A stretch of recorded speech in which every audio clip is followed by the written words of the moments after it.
I feel so empowered as a vegan activist.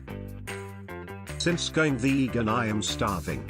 For more knowledge on how to save the planet from the deadly and real #climate crisis through grassroots, not co-opted controlled opposition, #activism and #climate action. One thing, which is that you mentioned $130 trillion. 105, I think it is. 105. Yeah. I have $130 trillion in my mind, because that is the amount of assets under management that are going to be handed over in the next 5 years to the millennials. And in a way, that to me is maybe some real hope, because money is going to have to be invested in those green projects. I can sleep comfortably knowing that the grown-ups at the World Business Council for Sustainable Development, the IMF, the UN and World Bank are working hard to educate you all and bring solutions to the real and imminent #climate crisis that is our fault for being alive and not sterilizing ourselves and not listening to the superior people on the television screen. Leonardo DiCaprio. I want to be a socially acceptable and approved global citizen like all the activists at the Free Global Citizen Festival in New York City, so I did some research on what the amazing 16-year-old human shield Greta Thunberg wants us to do for #climate action. Greta, could you please tell us what kind of message, what you are doing here today, what kind of message would you send by doing this to world leaders? And also can I ask you, do you think it's about time that President Trump would respond to what you have said today?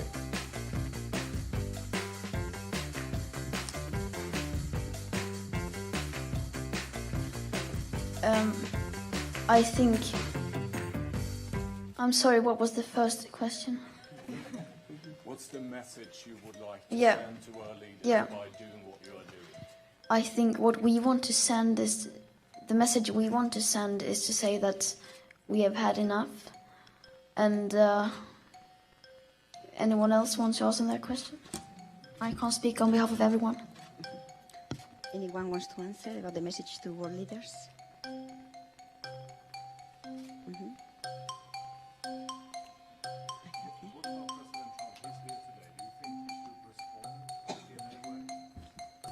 I think maybe you should give some questions to the others as well. What a bully.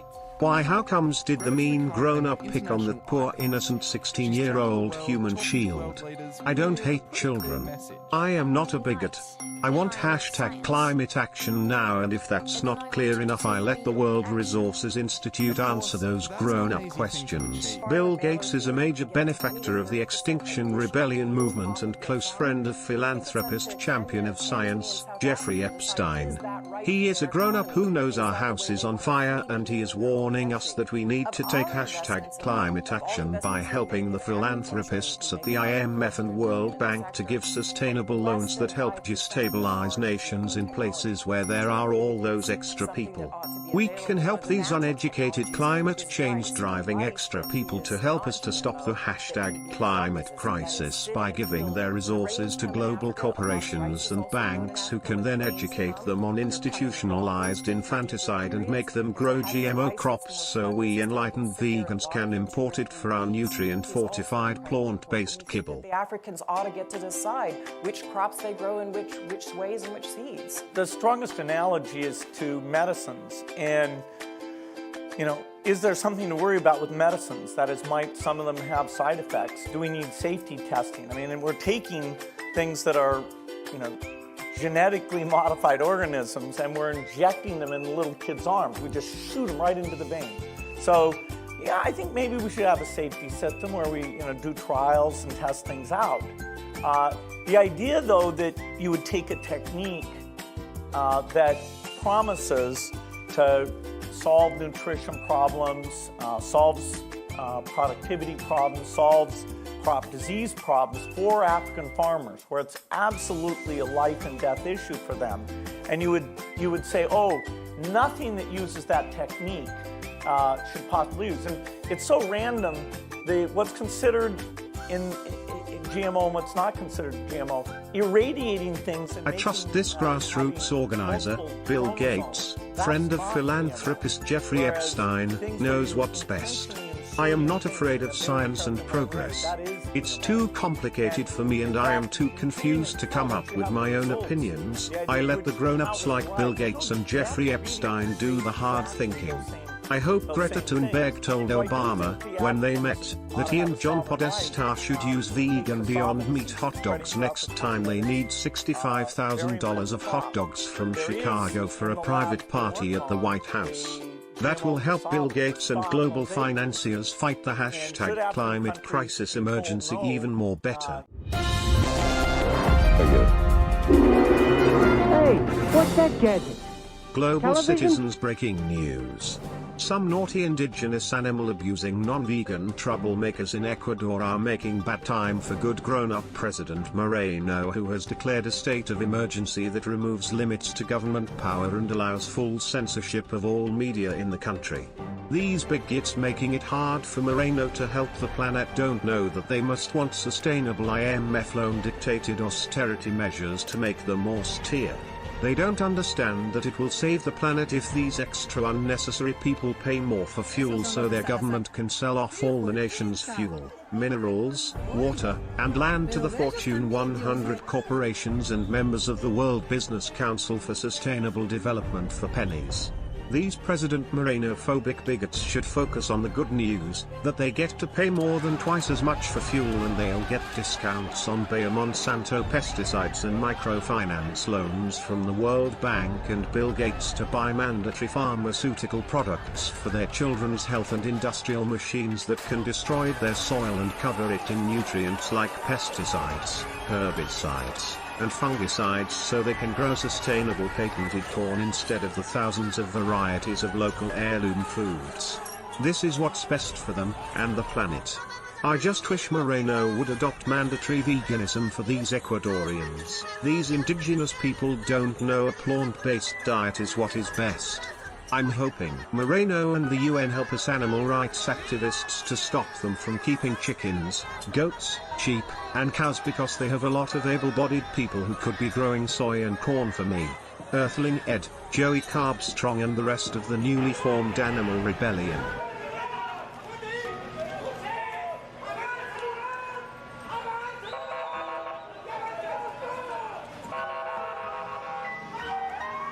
We will update you more on this developing situation in Ecuador as things develop. I'm exhausted and need a nap. All this rebellious and trendy cool vegan activism is so cutting edge. Tomorrow me and my new friends at Animal Rebellion are going to take over a massive meat market in London and the government and police will likely do absolutely nothing but temporarily detain a few of us. We are so excited, it will be so lit. We cannot wait to force everyone to go vegan to save the planet. First me and Joey Carbstrong, another vegan activist, will take hashtag climate action and go shopping for some plant-based kibble. After my mid-morning nap I feel so happy and nourished, empowered, and satiated for purchasing a sustainable lunch of shrink-wrapped plant-based pesticide-fortified GMO kibble from patented GMO wheat grown by Africans, paying off massive IMF loans thanks to the Rockefeller Foundation and Bill Gates' brave generous philanthropy. This sustainable mass-produced kibble is so much tastier and more nourishing and more ethical than real food. I don't miss animal foods at all. I am completely content with this lifestyle. Super easy to be vegan in most places on Earth. That's the chip section. Don't even know if we want to go down there. Do we? Not really. I don't really go down there. Oh, except if you ever get any of this. We love the love corn. This stuff here, even though it's fried in oil, good for a little treat. These are vegan too. Look, like, I can't actually eat too much granola because it's so tasty. But Jordan's, you're pretty, just check this, when it comes to buying cereal, just check for honey. We don't want to exploit bees. So these Jordan ones are pretty good. Jordan Crisp and in here. These are vegan. I've only just seen these. They look pretty good. Amazing. Let's have a look over here on the back of this. Sugar, rice flour, emulsified wheat flakes, maple syrup flavoring. Look, made out of plants, all right? So just took me 1 second to realize that as well. Healthy stuff. I eat lots of oats. I eat so much oatmeal.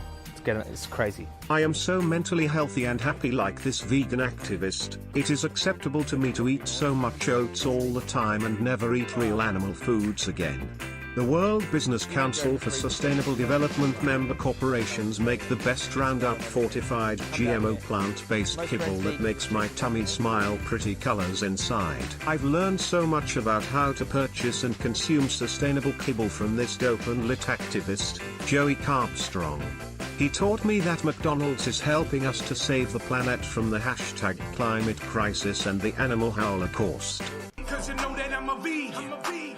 I ain't eating no beef, no pork, no fish, no chicken. Now people think I'm tripping cause I ain't eating no dairy, no eggs. But I stay well fed off the fruits and the veg cause I care about the animals and the environment. I care about my health. If it ain't vegan, I ain't buying it. I care about the planet. If it doesn't, we go die with it. People hating veganism without even trying it. Alright, so here we are in UK McDonald's. Yes, that's right, we're in McDonald's. I know I'm a vegan, but there's some stuff at the UK McDonald's that you can get that is vegan friendly, okay? The fries, they're not fried in any of the oil, so you don't have to worry about cross-contamination. I think they're fried in grapeseed oil or something like that. But then we've got the burger, okay? So the burger, this is a veggie deluxe with no mayonnaise, no cheese. And it's got, I add tomato sauce instead of the mayonnaise. This is vegan friendly here in the UK. Also, the apple pie.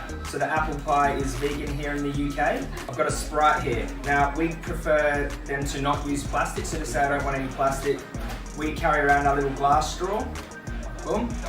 So anyone who's worried about buying vegan options at McDonald's, I wouldn't worry about it. I would support the vegan options where you can. Let them know that you're vegan at McDonald's, because if they bring a McVegan burger out, like you don't have to alter the vegetarian burger, you can just bring they bring a specific McVegan burger out. That would be amazing for animals. That is so amazing for the animals. I can't wait to save the planet by eating McDonald's when I fly to the UK to join the animal rebellion that I learned about from Plant-Based News and Joey. Let's learn more about how to be an empowered grassroots hashtag vegan activist from this mentally and physically healthy role model. Now it's time.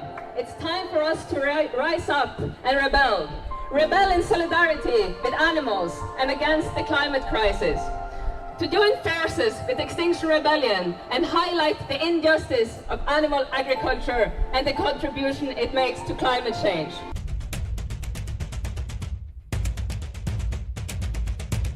We cannot end the climate emergency without first declaring the animal emergency.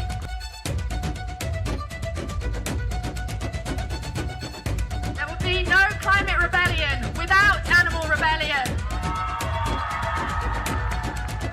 It is our duty to raise the alarm and rebel. We say, act now.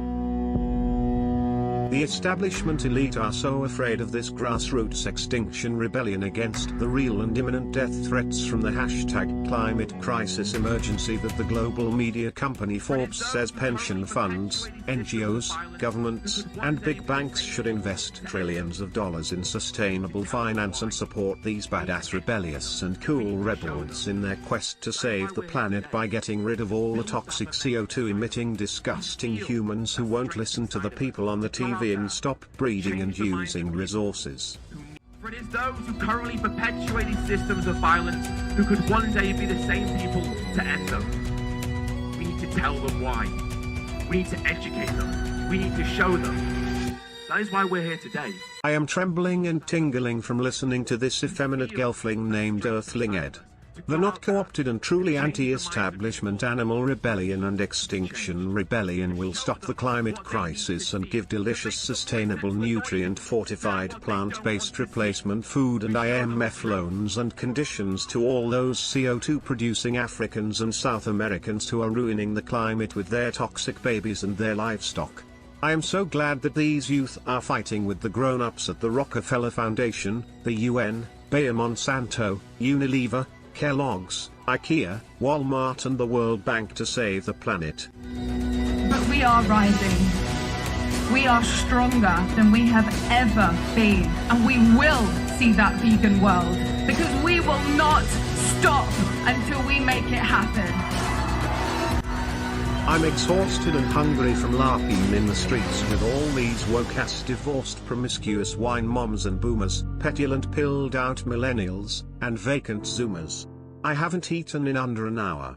Let's take some #climate action now and have an unnecessary late-night vegan snack made by third-world debt slaves. I feel so good about helping those CO2 off-gassing extra people over there who make my food to decrease their atrocious carbon footprint. The IMF loans that allow them to grow the GMO plants for my cheap, high-markup fortified kibble will save the planet from the toxic human babies by destabilizing their countries with a repressive puppet government police state, and making them poor and desperate so they give their minerals, water, land, and resources to the corporate members of the World Business Council on Sustainable Development for pennies. I hope Bill Gates Foundation provides them with microfinance for reproductive health services infanticide as well. Maybe plant-based news has a new fake vegan cheese recipe to help me suppress this nagging feeling that I'm being deceived and used by a giant global marketing campaign for a high-tech Bolshevik, Maoist-style revolution on behalf of the Fortune 100 and global finance. I actually came here this morning to call out the racism that is inherent in the U.S. Dietary Guidelines. Drinking milk is racist. I'm not a bigot. I feel so good about my vegan activism. This is what is best for everyone. I am fighting the man. I am not being duped. I am not a useful idiot being co-opted by something I am too ignorant, self-indulgent, and distracted to understand. I just need some truly enjoyable vegan comfort products that mimic real animal foods with plants grown by the extra people who the grown-ups on the TV taught me need to stop existing. This will stop me from thinking so much and numb me to reality so I can take more #climate action. Today we're going to be cooking up Mexican pizzas. Really delicious. So the first thing we do is make a spicy bean mixture. So Mexican pizzas are in a sense a nice crispy tortilla with the spicy bean mix, and then it's got the cheese. Oh, wow. The beans on this pizza are probably so acceptable. I bet I will not even desire real sausage after I take some prescription pills and overeat this Taco Bell style fake plastic plant cheese pizza in my smart city coffin apartment. Amazing. This is so acceptable to eat and so much more nourishing to me and the planet than real animal foods. I am not lying to myself when I say I like these Roundup fortified GMO corn tortillas from sustainable Monsanto seeds grown by the extra people in Mexico, fried in GMO soil from patented seeds grown in Brazil and processed in China. This is really so much better than a fatty steak seared in butter, or real pizza with real cheese and meat on it. I do not want to eat real animal foods. I am empowered and not starving for real nutrients.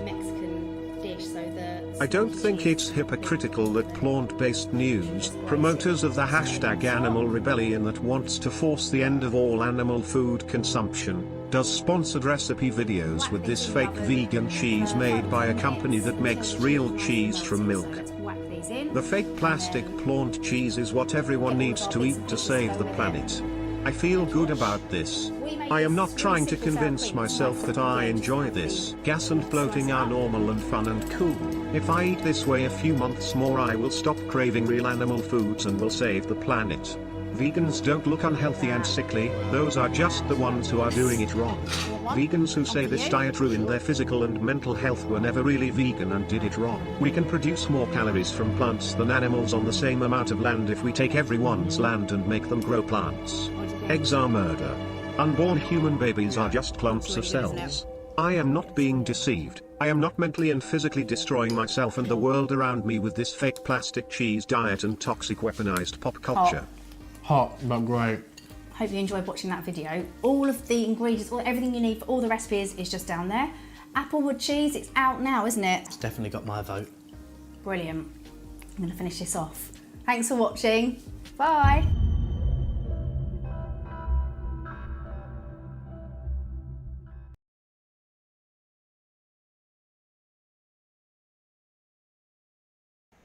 What's up, bigots? What's up, everybody? How y'all doing? All right. We got like 150 bigots hanging out in the chat. You guys make sure to hit the thumbs up. Man. Oh, man.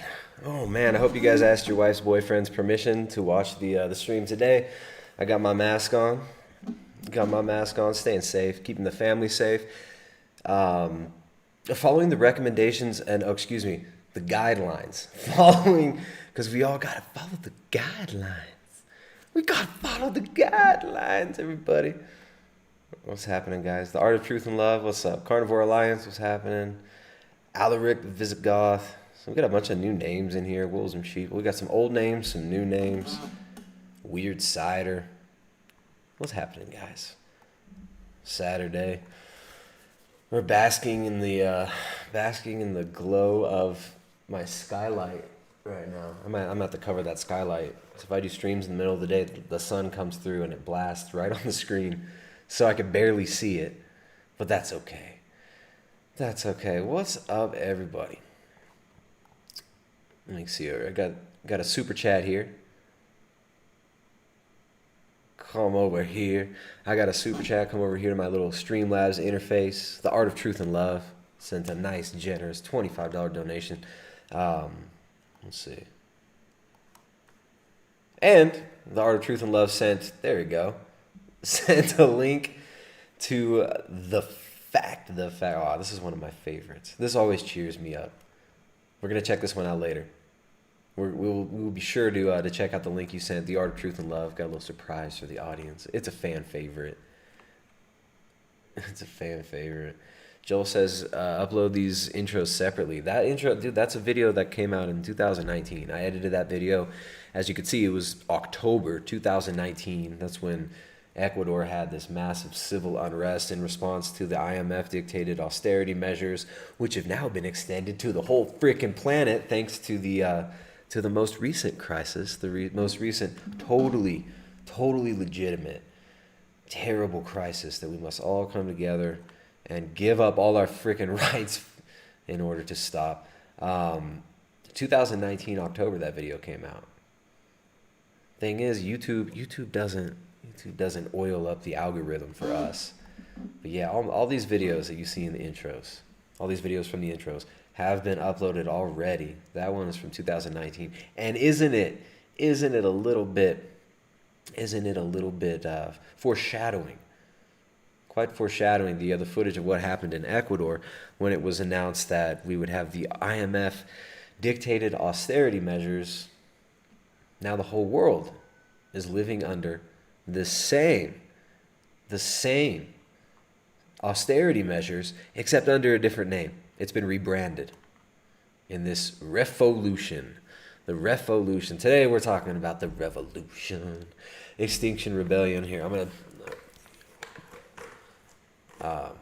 temporarily, I'll put it back on later. It helps me to hear. It helps me to hear. I know you guys, you probably feel safe. The algorithm knows that I'm being a good global citizen. It saw that I was wearing my mask in the beginning. So we'll see. Maybe I can just not wear the mask for the rest of it. I can't wear that the whole stream. All right. Well, here we go. We got a lot to talk about today. Here we go. We got all sorts of news. We got California's on fire. The whole West Coast, the whole Pacific Northwest on frickin' fire right now. California going nuts. Shout out to everybody over there in CA in California. Shoot, Oregon and Washington as well. Hope you guys are doing all right. Hope everybody's families are staying safe up there. Same thing we saw in Australia, right? Mismanaged land, mismanaged forests getting ignited. We're going to talk about that a little bit, but first we've got some breaking news from 2 days ago. Breaking news, 48 hours old. Oh, that's old news. That's old news. I'm sure some vegan activists have smashed up plenty of stores since then. But here's the old news from 2 days ago. Militant vegan activist 28 is charged after allegedly vandalizing 10 Melbourne restaurants that have already been crippled by Victoria's draconian lockdown. This is from the dailymail.com.uk. Greta Izurit. What a great name. One of our favorite names. Greta Izurit, 28, allegedly vandalized 10 Melbourne restaurants on the weekend. The activist is accused of using a street sign to smash windows in Clayton South. Izurit was charged with 10 counts of criminal damage to face court next month. So all these restaurants have been shut down. All these small businesses shut down. You're told you're non-essentials. If you're an essential, you work for the government. We're back. A little buffering there. Sorry about that. You're told you're not essential. Your businesses aren't essential. All right, if you got a restaurant, you got to close it. Hey, unless that restaurant's KFC or McDonald's. Or unless you're a Walmart owner. Your business is not essential. You got shut down. You locked a bunch of people in their homes. Built up tons of tension, right? All sorts of conflicting messages through media, basically breaking people's psyche down. Breaking people's psyche, shattering their psyche. Constant fear, agitation being stoked in the populace. What do you know? People are acting out. And these vegans who've been emboldened and who are already vulnerable and prone to this aberrant behavior, violent outbursts and whatnot, as we've seen over the years here. These vegans are out there acting fools. So, of course, it's always Australia. Australia's always getting slammed with this. I was sent some pictures of, check this out, stop pandemics, ban meat. Ban meat. You can see the characteristic vegans with hoodies, 18 to 22-year-old children with zero life experience, have no idea how to nourish themselves, no idea how to keep themselves healthy. Over here saying ban meat to stop pandemics. We got smash speciesism. This is these are popping up all over. This looks like it's somewhere in Europe or Canada. This might be in the UK or Canada. Smash speciesism. Call in sick and block a slaughterhouse. And that's like a billboard. I don't know what you call that. A billboard or an advertisement at the bus stop. You got another bus stop advertisement or train station advertisement. Wear a face covering and smash a butcher shop. So you get this well-funded movement, right? This fake grassroots, very well-funded movement. These people have money to put up their advertisements all over the place. Right? You've got the World Business Council for Sustainable Development pushing their agenda. You've got big tech, big pharma, big finance, all pushing this agenda of the consolidation of the food supply, getting everybody eating that kibble, getting everybody on that kibble. And so here's the result. We got these militant vegans are smashing windows and shit. I don't know, just typical pent-up, kind of controlled relief valve behavior. And you're going to see a lot more of this. Unfortunately, I think in Australia especially, we're going to see a lot more of this this vegan so-called activism, which basically entails terrorizing small family farms, smashing store windows, and violence, right? Violence against farmers, against butcher shops, and just normal people trying to eat at restaurants. Unfortunately, these people have been emboldened with a smashed up window at this restaurant, right? Small family businesses, meat selling businesses, targeted in a late night attack. All right, so we're going to see a lot more of this, unfortunately. I don't want it to be that way. I don't want it to work that way. But it is what it is. It is what it is. We got a super chat over here. We got a Streamlabs donation from Ro Jogan. Thank you, Ro Jogan. Sends 15, says, good evening, sir. Good evening, Ro Jogan. How you doing, dude? Thanks for joining the stream. The Art of Truth and Love. Here, we'll check out the Art of Truth and Love since I've got that pulled up. The Art of Truth and Love sent a super chat. Didn't even say anything. Sent one of my favorite videos. This always cheers me up. After reading about degenerate vegans smashing up small family businesses with seemingly no repercussions, like why are there not more repercussions for these insane vegans in Australia? They get away with stealing animals. They get away with terrorizing small family farms. I'm gonna have to look a little deeper into what's going on in Australia, but it's not looking good out there for the farmers, for the ranchers, and for people who just want to be healthy. People who just want to live their lives and be able to eat a steak. All right. Sorry, I'm so triggered. Let's listen to the smooth musical stylings of Young Virus. We use the word should, right? We use the word should regularly in common parlance. Oh, now it's not an ethical question. I spent 2 hours to get you to say should. Wait, you fucked up and said it. Okay, look. The fact that I can say should. That I say, you see, fucked up and said it. Like, dude, Jay. The fact that I'll help you, Isaac. The fact that I say should. The fact that I say should. The fact that I say should.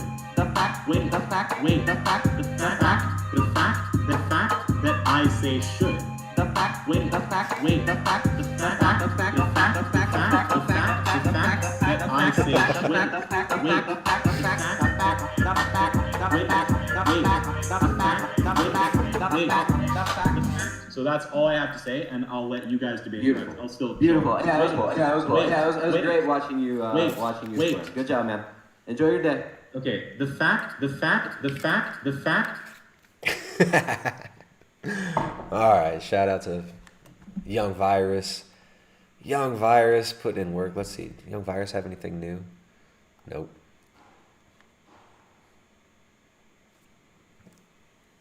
All right, thanks to Art of Truth and Love. I appreciate the support. Remember, these streams are user supported, viewer supported. Not even what a user. Y'all a bunch of users. Viewer supported. Get no support from YouTube. These are all demonetized. So if you guys like these streams, on these days at these times, support via the Super Chat or Streamlabs, or both. Streamlabs is best because they don't take a big fat cut like YouTube does. But I appreciate all the support we get from the audience. Much obliged. Thanks you guys for all the support. So, in case you were wondering, I mean, there's a lot of stuff going on in the world right now. We've got draconian lockdowns, total technocracy getting rolled out. We're being told that most of us are not essential. We're being told that we need to give up all of our rights in order to keep the world safe from ourselves and our exhalations. And we're basically just little two-legged, we're bipedal bioweapons, just contaminating the planet with all our nasty CO2 and the viruses. And we're just so bad. We're a virus on the planet, we're told. We're told by the World Economic Forum that there are too many of us. We need to decrease the population, and we need to go to a circular economy, a sharing economy, which essentially means a global technocracy where everything is rationed to you, where we own nothing, and where all resources are given to us, are rationed to us, and where everything is tracked, traced, and monitored using artificial intelligence, which is basically just a bunch of man-made algorithms that get rid of human jobs.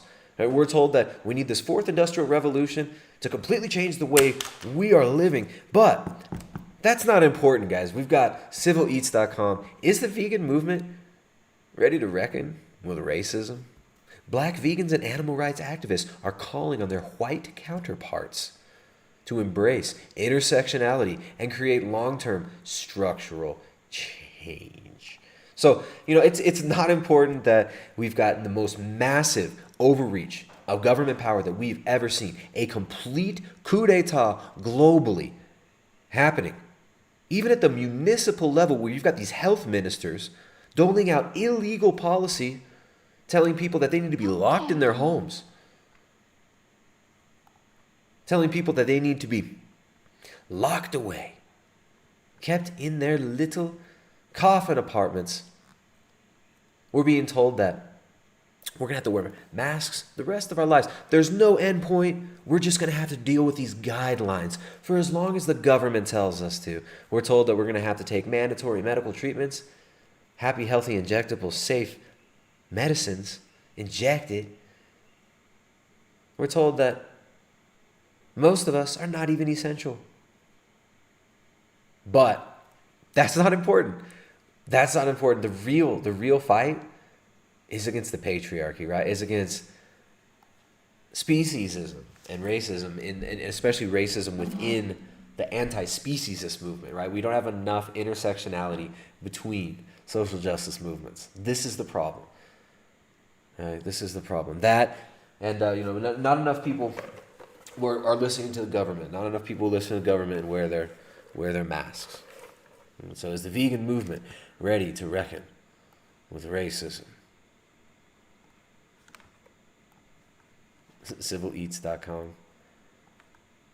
Earlier this year, PETA posted a Super Bowl advertisement that said it had been rejected by Fox. The 1-minute clip featured cartoon animals from bees to bald eagles taking a knee while the national anthem hummed in the background.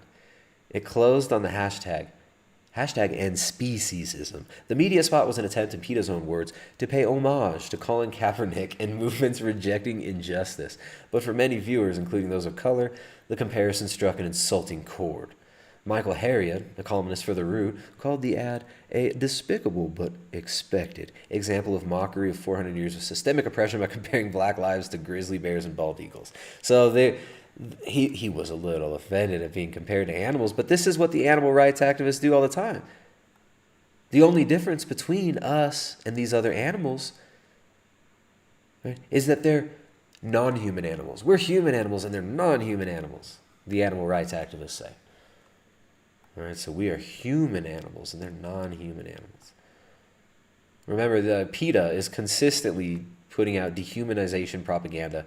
PETA's always got these images of young celebrities mutilated and cut up, right? Women in cages, these celebs and models in cages being whipped, wearing all sorts of bondage gear, right? Dehumanization rituals in their photo shoots. That's their MO. That's their MO. So PETA, we're used to them dehumanizing people. We're used to them putting out these weird, hypersexualized, bestial images of humans. And, yeah, so no surprise there.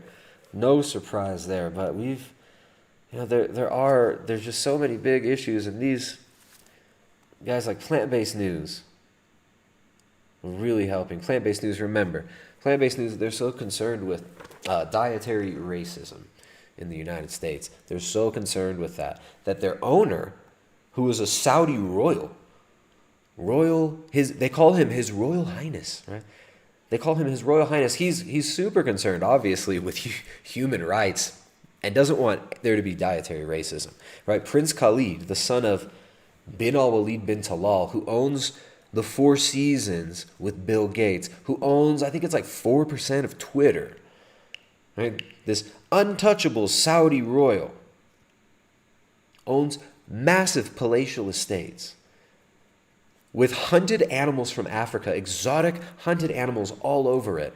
But no, his son, who runs KBW Ventures and invests heavily in big tech stuff in Silicon Valley, invests heavily, very, very heavily, in all this fourth industrial revolution tech, in the Internet of Things, tracking and tracing. Right, this tech that's being rebranded to you as contact tracing and stuff like that. Prince Khalid, Saudi royal, who owns plant-based news here, he just cares about racisms. That's racism, bro. I love the racism.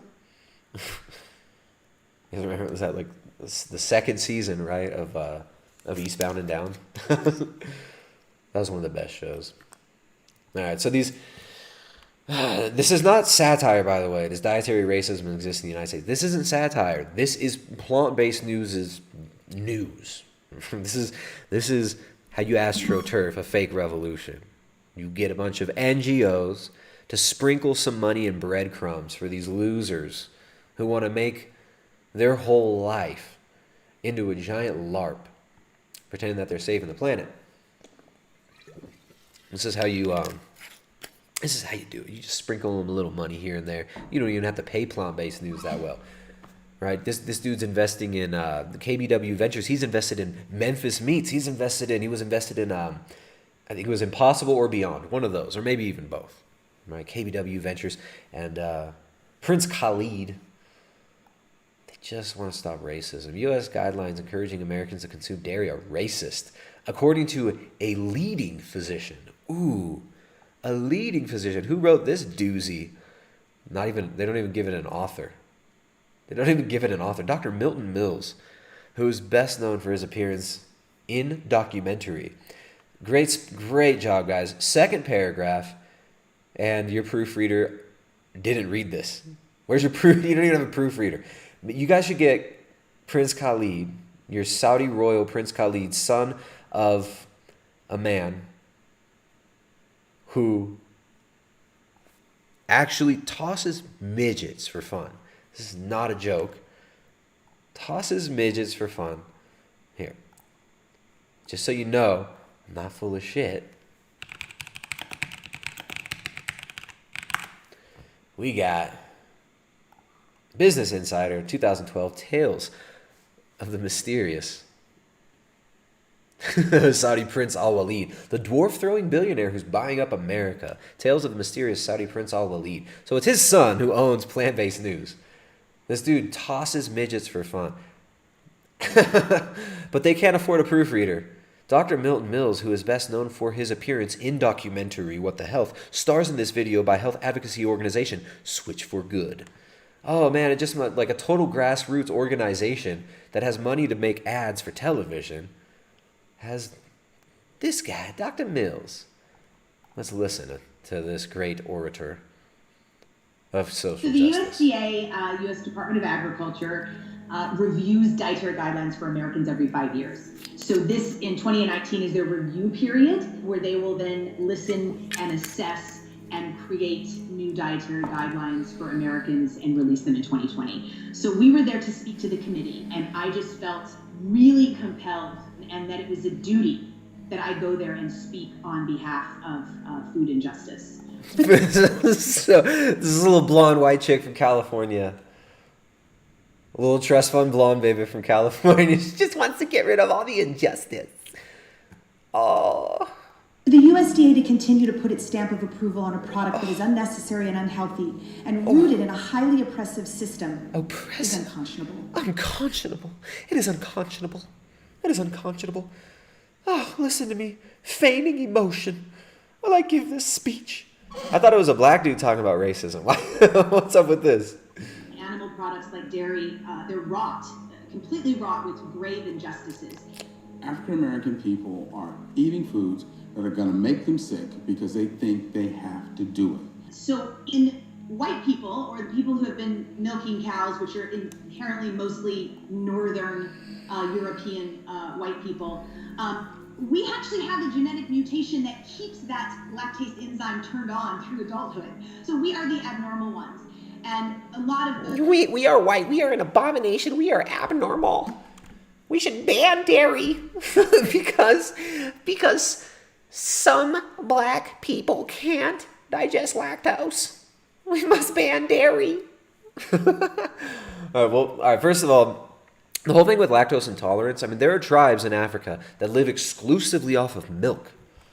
Milk-fed tribes in Africa that dominated for generations, all the people around them. Right, the Maasai, living off of essentially milk, the blood from their animals. And they do eat some tubers, but they're primarily living off of animal foods, and milk is their primary source of nutrition. And that's raw milk. Right? When you pasteurize milk, you remove the enzyme lactase that helps you to break down lactose. When you process that milk, and when you pasteurize it, you bastardize it. So when you pasteurize it, you're making it much more likely that these people are not going to be able to digest and assimilate it. And apparently, the big portion of the black population that can't digest that lactose without that enzyme lactase that the body is not producing. So guess what? If you give raw milk in schools, you're going to probably see a lot less issues. You're going to probably see a lot less issues. Raw milk doesn't give people these same issues. Now, pasteurization, commercial dairy, most of this the dairy products that you're going to find in a store, I wouldn't eat that. I wouldn't drink that. Right? But I will drink raw milk from my cows all day. I'll eat cheese from my cows all day long. Right? Big difference between raw dairy and so-called conventional dairy, which is not really conventional. Pasteurized dairy. Pasteurization is the issue. The pasteurization, the homogenization really destroys the quality of that food. So you want to avoid the pasteurized dairy at all costs. Right? But is it racist? Is it racist? Let's see what this guy's got to say. Hello, my name is Dr. Milton Mills. I'm here on behalf of Gilead Medical Group. I have no relationship whatsoever to the pharmaceutical company. I work as an internal medicine and critical care physician in the DC metro area, and so I practice both outpatient and hospital-based medicine. I actually came here this morning to call out the racism that is inherent in the U.S. dietary guidelines, but then as I got a look at this committee, I suddenly understood why it's such an intractable problem. What was with the vegan? When you go vegan for long enough, your voice comes way up in the back of your head. It's like it changes the shape of your throat to create the most obnoxious and nasally voice. You sound asleep, dude. What's this guy's name again? Milton Mills? Dr. Milton Mills? That sounds like a pseudonym. Milton Mills? That sounds like a name for a fake email someone would make. Milton Mills, I'm John Johnson. All right, so Dr. Milton Mills says the dairy is racist. The dairy's racist. This is from Red Pill Vegan. Red Pill Vegan is our favorite. This is one of our new favorite vegan YouTuber channels. Red Pill Vegan. This dude's been commenting on my channel for like 5 years. I remember this dude commented on my channel. I've banned and unbanned him several times because he's like obsessive. It's very strange. Red Pill Vegan. Big shout out. Red Pill Vegan. Fighting systemic oppression, dietary racism. Big salute to you. This committee bears no relationship to the general makeup of the American populace, and whoever put it together is clearly still practicing the optics of tokenism. Now, that is not a attack on any of you as individuals, because I'm sure you're all very accomplished and very sincere, but it is outrageous to have a committee that does not reflect the American population. And as non-minority... Do you think Vegan Gaines will sound like him when he's like 50 or 60? Hi everyone. So I recently discovered that dairy is actually racist, everyone. But as you age and goes higher up in there and you get a little bit more slow, and Vegan Gaines' voice will start to sound a little bit more like Dr. Milton Mills because he slows down with age. Minority members of this committee, I should think you would be embarrassed looking around this table.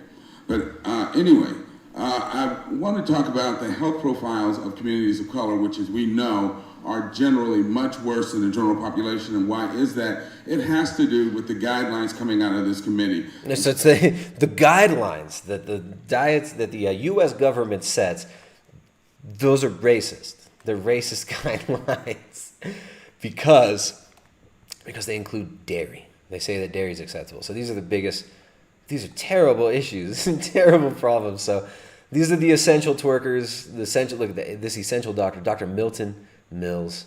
We salute you. Essential twerker of the revolution. Got another essential twerker. Working hard. Here's, we met Hudson the other day. Hudson Tarlow. Thought we'd revisit Hudson. Let's see what Hudson Tarlow's got. He's over here. He's helping to smash the racism too. We got young white savior Hudson Tarlow coming to talk to some urban youths. Talks to some of these urban youths and tell them how to stop systemic racism and oppression and speciesism by starving themselves. How does animal abuse make you guys feel? Terrible. Yeah. They're talking about like the abuse, like how do you kill animals? Yeah. So what do you feel like you're a vegan? What a great way to start a vegan conversation. Hey bros, what's up, dudes? You guys just like kicking it old school or whatever. Hey, how does animal abuse make you feel, bruh? Yo, what up? Yo, what up? Yo, what up, N-word? How's animal abuse make you feel, dog? This is an awkward freaking white kid. Where is he? Why these kids have masks? Take your freaking masks off. At least, there was one guy, he's behind the tree, he's not wearing a mask. Props to him. And the black dude, he's not wearing a mask. He's got it half-masked. Yo, what up, dudes? Hey guys, you want to like be vegan? You know, if you're not vegan, you're a hypocrite and a murderer. Yeah. Hey, like your parents just got laid off from work or whatever. like your parents don't have jobs and they can't pay for food for you, and you're being told that you're a non-essential, and you're being forced to be locked in your home, and all your businesses are being closed while the government's giving bailouts to these massive corporations so that they can buy up all the land for dirt cheap or whatever. Like, what up, dudes? How does animal abuse make you feel, bros? Y'all want to be vegan and starve like me? All of us here are vegan, yeah. Would you guys say that you're against animal abuse? Yeah, of course we are. Wait. So right now you guys are hypocrites. There you go, right away. Oh, so you're hypocrites. Okay. You're a hypocrite. I grub though. That's the thing. And he's eating fried chicken. Because do you think it's possible to be against animal abuse while you're actively paying for it? What are we actively paying for? You're paying for animals to be tortured if you're not vegan. Not torture. Not slaughter. It depends. Slaughter depends where you go. If you were to put yourself in the victim's position, would you view it as torture? Muslim. We have our meat slaughtered in certain ways. No, victim. We make sure the meat is slaughtered in that. I don't think they're victims. So like. So if you put yourself in their position, but they're not humans. They're animals. Yeah, that's the thing. People said the same thing about every injustice, right? We're men, they're women. No, that's different. We're talking about a whole different species. And what else matters other than the fact that we all suffer? They may not be suffering. You don't know their pain. You don't know our pain. Like our human pain is different than animal pain. If there was a pig right here, and I were... He's just gonna argue against that. Human pain is not different from animal pain. You're all just animals, dudes. We're all just animals, he's gonna say. So it's this more of this dehumanizing, bestial philosophy, telling people that you're just an animal. You're just all animals. We're all just animals. Well, if we're all just animals, then dominance hierarchies are fine, right? Like, why not just dominate and control everything around you? If we're all just animals, why is it not okay for human beings to eat other animals? Now, I'm not saying that's a valid argument. This is, we're just animals. We're just animals. We're the same as an animal. What's the difference? What's the difference between you or an ape? You're just the same as a cricket. Your great-great-great-great-great-great-great-great-great-great-great-great-great-great-great-great-great-great-grandmother was a monkey. Stab a knife in their throat. They wouldn't. They don't care. Then let's use a cow. Chicken. A cow. I mean, like, you gotta do what you gotta do in a way. Animals with human. We don't know because that involves animal abuse. You don't drink milk? It involves animal abuse, so no, we don't. So what do you eat? There's plant-based versions of everything. There's plant-based burgers, pizzas, pastas. Sure, we got plant-based kibble. You can just turn soy in anything, man. We got soy pasta, soy pizza, soy pasta, soy pizza, soy burgers, frozen soy burgers, frozen soy burritos, soy eggs, soy beef jerky, just soy everything, dude. It's awesome. We got it all. It's all plant-based. From plants other than... Just from plants. Just from like plants that are grown by debt slaves in third world countries, where the people are forced through IMF dictated loans, through the measures dictated to receive these IMF loans rather, where they're forced to sell off their resources for dirt cheap, sell their labor for dirt cheap, so that us decadent Westerners can then go and convince these other decadent Westerners that they're somehow activists for consuming this shit. Oh, okay. Yeah. Dead animals. Dairy and eggs are even worse than meat because all of the males born, they're never going to produce milk. Dairy is so mean. The males born will never produce milk, and they'll never lay eggs. Those poor males. They'll never know what it feels like to lay an egg or produce milk. Yeah, let's see what else he's got. Protein, I don't know where that's going to come from. Cows, pigs, chickens, where do they get their protein from? From plants. From plants. Yeah, the cows. Yep. Where do you think we can get our protein from? The plants. The plants. Yeah, I'm going to do it, man. You're going to do it? You're going to stop? You're going to go vegan? Yeah, I'm going to go vegan. Protein, I don't know. Here's the vegan activism embodied right here, right? This is peak vegan activism. some like half drunk, twacked out, destitute dude on the street getting convinced by some like 16-year-old high school kid, a 5'4", 16-year-old high school kid to further starve himself. So all right, thanks Hudson. We appreciate that. We got one more funny vegan clip to check out. First I'm gonna come over here and see if we got read any super chats we got over here. Remember, you guys like these streams. Support the dang streams. Support the dang streams. Super chat, and the best way to support is via the Streamlabs. That's always the best. Eric Partello donated $5 through Super Chat. Says, I'm giving you this money because it is oppressive. It's true. It is a symbol of the patriarchy. I'll gladly dispose of that for you. Thank you, Eric Partello. You're helping to support our animal sanctuary over here. So I appreciate that. And it's viewers like you who keep these streams going. Viewers like you. The Art of Truth and Love donates $25. Says, world upside down now. It's all fake and gay. The Art of Truth and Love. Thank you so much. I think you got the best super chats of the night so far. The Art of Truth and Love donates again. Sends $25. Says, I have a question. I'm Korean. Dr. Berg says carbs and meat at the same time is bad. Basically sugar and fats. How do I eat Korean barbecue then? All right, look. There's nothing inherently wrong about combining carbohydrates with fat and protein. When you are a baby and you're drinking mama's milk, or when you're an adult and you're drinking this tool of dietary oppression, when you're drinking this this tool of patriarchal oppression. Oops, you guys can't. Let's see. The sun is gonna go away soon, guys. Don't worry. I know you can't. I can put a hood over this maybe. Got a little hood over this so you can actually see. There we go. There we go. Just make a little hat for the camera. Does that work? That works. Anyways, that's protein, fat, carbohydrate right there. You know, that's the first food you have is protein, fat, carbohydrate combined. Now, like, you should crush some like shitty pulled pork and or some fried pork while pounding a Coca-Cola? No. But there's nothing wrong with combining real quality foods that have fat, protein, carbohydrates all in a single meal. This crap about, your food combinations, you either got to be super high fat and zero low carb, or you got to be super high carb and zero low fat. That's all nonsense. That's all nonsense. So your health is essential. If you're trying to gain weight using carbohydrates, it's probably going to be pretty important.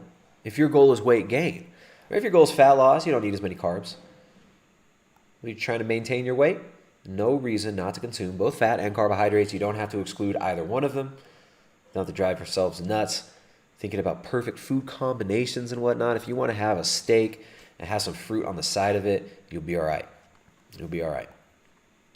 I mean, as long as you're not having any white supremacy juice, white supremacy evil milk that my dreams in my childhood.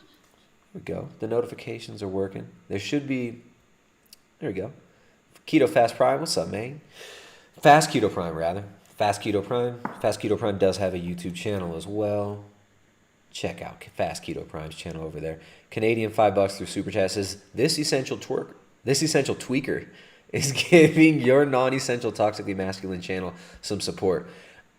You meant twerker, didn't you? You meant twerker, but you typed tweaker. You know what? Tweakers are essential too. Tweakers are essential as well. I appreciate that typo. That's what I thought. I hope you're not an essential tweaker, but you're probably an essential twerker. So I appreciate that. All right, let's see what's going on here. We've got vegan gets ridiculed in HJ's and KFC. You've got vegan booty. We met vegan booty a few weeks back. Remember this lovely young lady, this wife material, just preparing herself for a beautiful future as an empowered woman, right? I mean, here she is. You can see her with her shirt that says "Eat pussy, eat pussy, not animals." Her and her sexual object partner here. They can be seen from their TikTok. This TikTok clip. Animal abuse, but eat meat, dairy and eggs, you're a hypocrite. And of course, is that Australian? Is that an Australian accent I'm hearing? You don't want to be a hypocrite or an animal abuser. Stop eating their flesh and paying for their slaughter. And go vegan, bitch. You guys are so Look at that. Look, this is empowering. This is beautiful. This is a young couple with the world is just open before them, right? The world is their oyster. The world is their plant-based, lab-grown, vegan oyster, opening up and blossoming before them. Eat pussy, not animals, they say. So empowered. Wife material, husband material standing next to her. Right, they've got a bright future. If you're against animal abuse but eat meat, dairy and eggs, you're a hypocrite. If you don't want to be a hypocrite or an animal abuser, stop eating their flesh and paying for their slaughter. And go vegan, bitch. So this is vegan activism now, right? You just call people hypocrites, right? You're a hypocrite. If you're eating meat and dairy, you're a hypocrite, mate. You're a hypocrite. It's always the same thing. It's like you're looking at it's like the same person talking to you over and over again. It's like you're listening to the same freaking recording over and over again with these people. Vegan booty. All right, here, let's hear what happened. This is just a 25-second video. Vegan gets ridiculed in HJs and KFC. Here's this young wife material. Future, I don't know. Future. All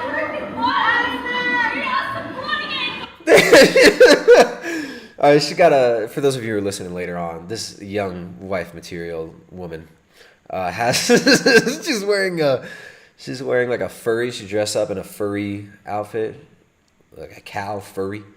Wearing a cow mascot outfit. She's got a sign that says, "They raped me and stole my babies, so you can have my milk. Watch Dominion.com." So remember, Dominion, that's the Australian animal rights documentary.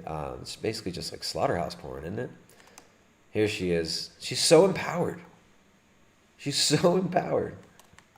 You are not vegan, which means you live a life of hypocrisy. Same line. You're a hypocrite. Same as the other guy said, right? You're a hypocrite. You have the right to know the truth. Watch Dominion on YouTube. All right. So empowered young woman screaming at the top of her lungs in a KFC while people are filming her, laughing at her, and the police are cringing. So there you go. Powerful activism. Powerful activism. Vegan booty. Vegan booty, I'm sure. Let's see, that vegan teacher song. Hi everyone, I'm Vegan Booty. I'm that vegan teacher's daughter. Why the fuck aren't you vegan yet? Eating animals is fucking wrong, McDonald's. Hurting animals is fucking wrong, McDonald's. Eating animals is fucking wrong. Change your fucking menu to be vegan from now fucking on. Wow. All right, so that, I don't know if you guys are impressed. I don't know if you guys are impressed with that powerful activism there.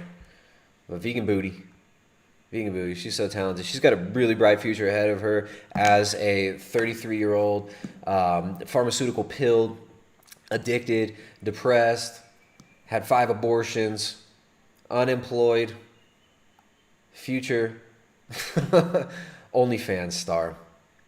I just... Wow. Powerful stuff. Anyways, so we need to talk about that. Oh, I guess we should talk about this. Right? So I mean, it's not just like your performance is going to suffer and you're going to see a lot of people that are acting hangry and irrational in the streets if more people go vegan like these folks want. It's not just that veganism creates obnoxious wannabe activists. Veganism actually harms people, unfortunately. People are having to deal with the negative repercussions of their diet, the negative repercussions of starving themselves. And we've got another family here in, of course, Australia, right? Strict vegan parents starved their baby of nutrients so badly that the 1-year-old developed cerebral palsy and was in intensive care for a month with rashes and internal bleeding. A vegan couple's decision to ignore doctors left their baby malnourished. The 1-year-old girl spent a month in Melbourne ICU when she was sick. Well, she was so sick. Sorry, I can't even read. I got that vegan brain fog. Doctors say their decision resulted in the child developing cerebral palsy. The pair pleaded guilty to negligence causing serious injury in court on Friday. So this is from Daily Mail UK. This most recent vegan couple to malnourish their child. The child suffered widespread bruising, discolored skin, rashes covering her body, and had multiple open wounds as a result of the parents' vegan diet.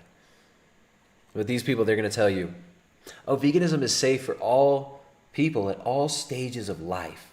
It is an effective diet for all people at all stages of life, and it's great and it's healthy. These people say this over and over again like a mantra. With their appeals to authority, oh look, the American Dietetics Association, whose curriculum is bankrolled by Coca-Cola, by Big Agriculture, by Nestle. They say that this is safe for all babies for all people at all stages of development. And yet another poor child, disabled probably for life. The child has cerebral palsy as a result of brain injury secondary to malnutrition. So this is what happens when you're malnourished. Now, when you're an adult, it might not be this rapid deterioration like you see in these vegan babies. But nonetheless, you will experience deterioration if you are malnourished. And if you don't get enough cholesterol, if you are chronically depleted of cholesterol, guess what? Your central nervous system does not function correctly. Your body starts consuming itself. Super sad. I mean, this is happening all the time. So these activists are out there in the streets. They're telling you, oh, this is for the animals. But they don't give a shit about these babies, do they? And a lot of these vegans, they'll even say, no, veganism is not about health. It's not about health at all. This is about ethics. You're just a plant-based poser if you're trying to eat for health. We're all about the ethics here. The ethics. Well, how ethical is it to be starving little babies? I don't know about that. So, let's see. One more piece of news out of Australia. We got skynews.com. Coronavirus speaking quietly can reduce COVID spread. Study finds. So stay home, shut up, speak quietly, don't talk, wear your muzzle, they're telling you. Eat your vegan kibble. That's going to leave your babies maimed, disfigured, with rickets, or even possibly brain damage, central nervous system damage from malnutrition that could result in cerebral palsy, which is freaking terrible. Like, all right, so I had an uncle that had cerebral palsy. I don't have an uncle anymore that has cerebral palsy. He passed away 2 years ago. He had cerebral palsy since he was a baby. And it got much worse after some experimental surgeries that were done to supposedly try and help, ended up leaving him nearly paralyzed. His health deteriorated rapidly after that, but it is not an easy situation. Like, intense cerebral palsy is very painful. I will never forget my uncle's hands, the knotted, gnarled, looking like tree roots fingers that he had, and his hands were always like this. They were always like his tendons and his ligaments didn't work properly, and they were always being pulled inward. So he kind of had this, like, he could hardly move his hands, and he could move his head, and his hands were like this. My Uncle David, he lived far longer than he should have lived, far longer than the doctors told him he would live. But cerebral palsy is no joke, and these people are dependent their entire life. My grandmother spent every day of her life, she was a nurse, she used to work night shifts to take care of 9 children. She took care of David until the day she died. And he ended up passing away less than a year after she died. So cerebral palsy is no freaking joke. These people are telling you that this is great for the planet, you gotta eat this diet. Oh, just stay locked in your home forever. Just let the government force you to wear a muzzle whenever you go anywhere. And you'll save the planet. And you just pay more carbon taxes, you'll save the planet. Bunch of bullshit. All right, speaking quietly can reduce COVID spread. So they stay home, shut up. Basically what you're being told. Forbes asking, are we ready to embrace a new world order? with automation accelerated. Flexitarian diet accelerated. This is the new word, flexitarian. What's that mean? It means whatever you're told the diet of a good global citizen is, that's the flexitarian diet. So you gotta have your low carbon diet. E-commerce accelerated, so everything done via e-commerce, which there's very convenient things about e-commerce, but forcing all these businesses, all these physical businesses to close, forcing more automation and more tech dominance. This is where these people wanted to go. So Forbes saying we need social distance accelerated as well, with their little photo, cute little picture here. All right, so all the social engineering, trying to train us to love being dehumanized, train us to love being called non-essentials. Obviously, we reject this. We reject this. We reject this. Telling us that our foods, the only foods that we can feed ourselves off on our own land, like here's milk from our cow right here. This is from yesterday or this morning? It's probably from yesterday, because it's kind of cold.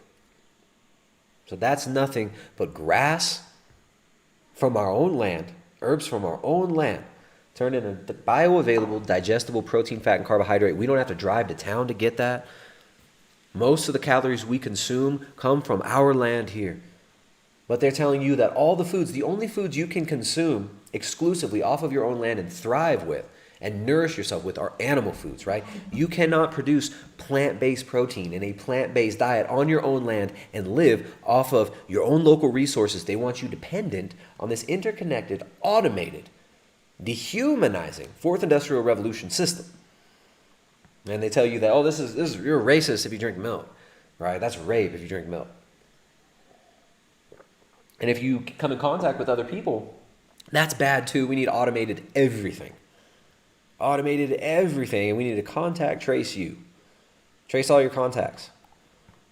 Right? We need basically the Patriot Act on acid to the nth degree to save us from climate crisis or COVID crisis or whatever other crisis happens to be happening right there. All right, all right. I'm getting all worked up again. Let me come over here. I'll read some super chats. You guys, we need your support. Y'all best support us so we can keep drinking our racist white juices here.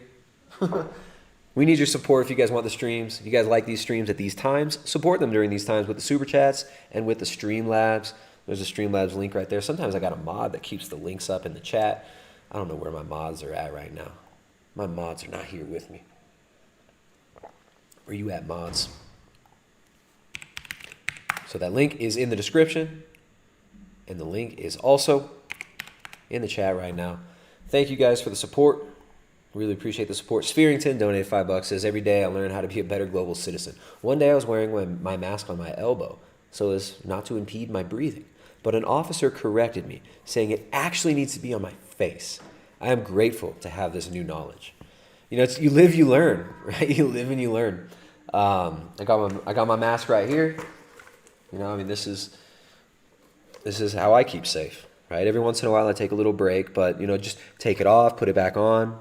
You know, it's a sign of solidarity. Remember, it's not just about protecting you.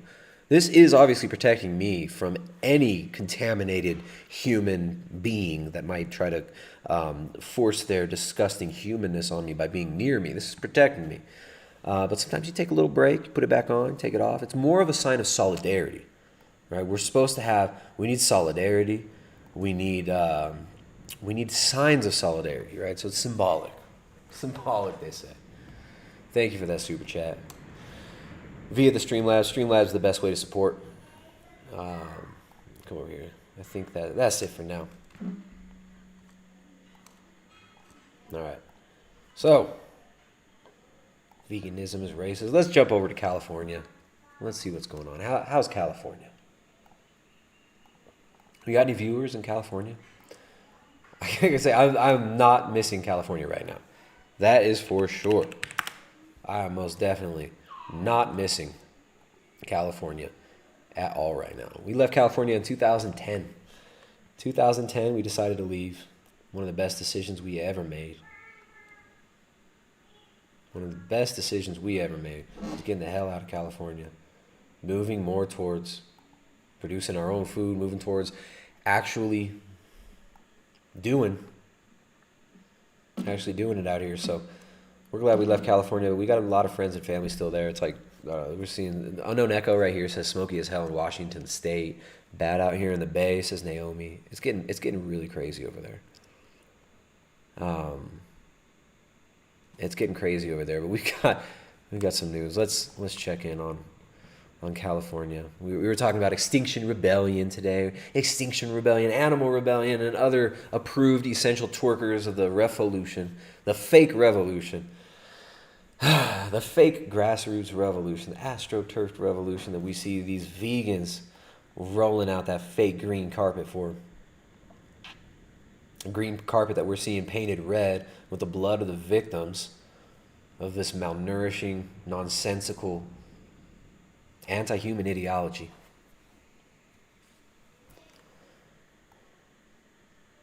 A million hectares have been burned so far in California as uncontrolled fires driven by high winds and unprecedented temperatures rage across the west coast of the U.S. The state governor, Gavin Newsom, has said he has no patience for climate change deniers, as the experience of the past few days was proof.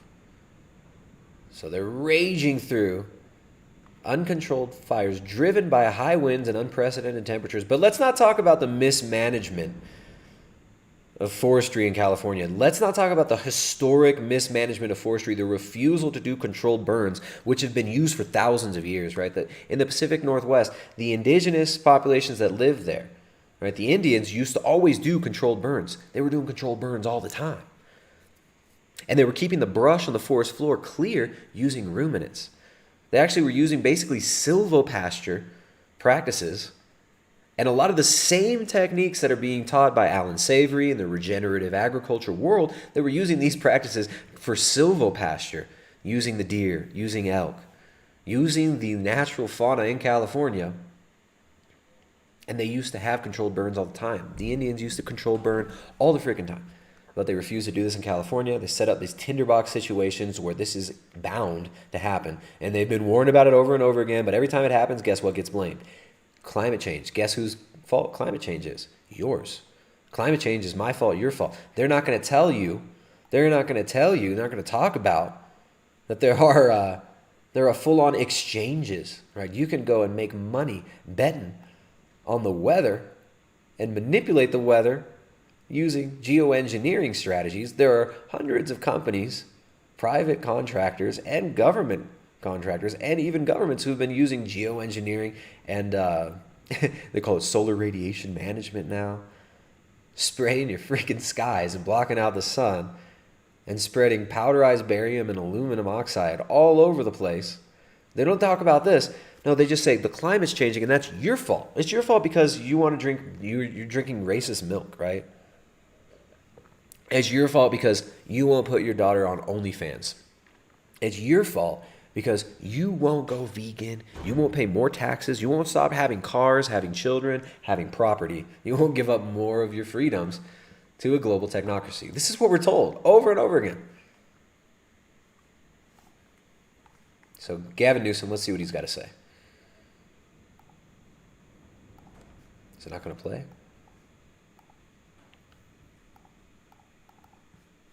Where's the clip? Play the clip. Come on now. No, we'll play this one.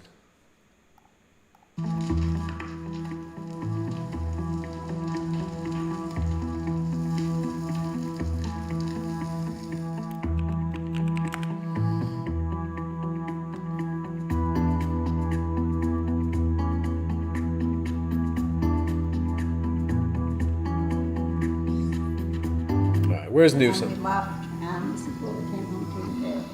The terrible fires, right? Not necessary, too. Not necessary. Not necessary. All right, where's Gavin Newsom? I had the clip. Where'd the dang clip go? Newsom. Gruesome Newsom. Let's see if I refresh the page if it'll play it.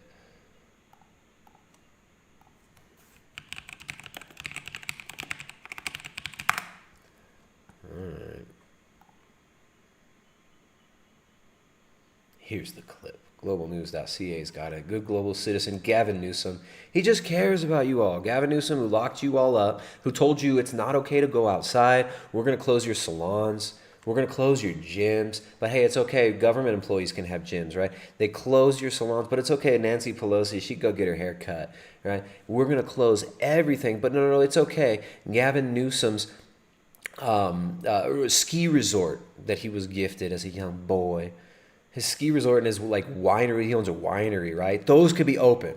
But the rest of you, you're non-essentials. You're non-essentials. We got to shut a whole state down. But he just cares about saving you from climate change too. He cares about this. He says it's so dangerous, we got to shut everything down. But if you're rioting, that's cool. It's cool if you go out and riot. Let's see what he's got to say about the deniers, right? Which is a term that always gets used now. The term deniers, used to try to discredit and dehumanize opposition, right? Because it brings up the original use of the word denier was in relation to another event that if you start talking about on YouTube, you'll probably get pulled off. Anyways, so they call you a denier. Oh, what are you, a climate denier? Are you a 9/11 denier? No, you're just one of those idiots who thinks that the climate's not changing because you exhale toxic gases. Oh, you must be uneducated. You must have not attended a university and paid for it by whoring yourself on OnlyFans. I'm a little bit exhausted that we have to continue to debate this issue. This is a climate damn emergency. This is real. And it's happening. This is the perfect storm. It is happening in unprecedented ways. Year in. If I put my finger like this when I talk, it makes it seem like I'm more right. So just more rhetoric, right? Look, it's an emergency, climate emergency. What do you want us to do about it? What do you want us to do about it? Oh, it's all the Agenda 21, Agenda 2030, right? Consolidation of resources, UN, global governance, managing resources, World Economic Forum, World Business Council for Sustainable Development, managing all resources, tracking everything you do, tracing everything you do, manipulating you with algorithms, and ultimately rationing you all things, right? It's the abolition of private property. This will save the planet. Year out. I mean, you can exhaust yourself with your ideological BS by saying, well, 100 years ago we should have done this or that. All that may be true. And I'm not going to suggest for a second that the forest management practices in the state of California over a century plus have been ideal. But that... These people just laugh in your face. They don't care what truth is. It doesn't matter to these folks. It doesn't matter. That's one point, but it's not the point.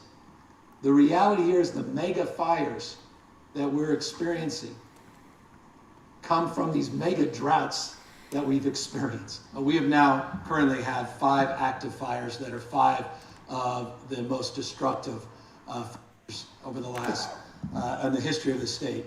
5 of the 20 most destructive that are currently being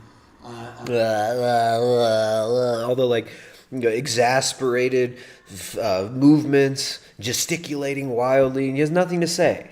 It's just feigned emotion. It's feigned emotion. These are propaganda techniques. Suppressed, which is just remarkable when you consider that. We just came out August, the hottest in recorded history. 19 people have lost their lives in these fires.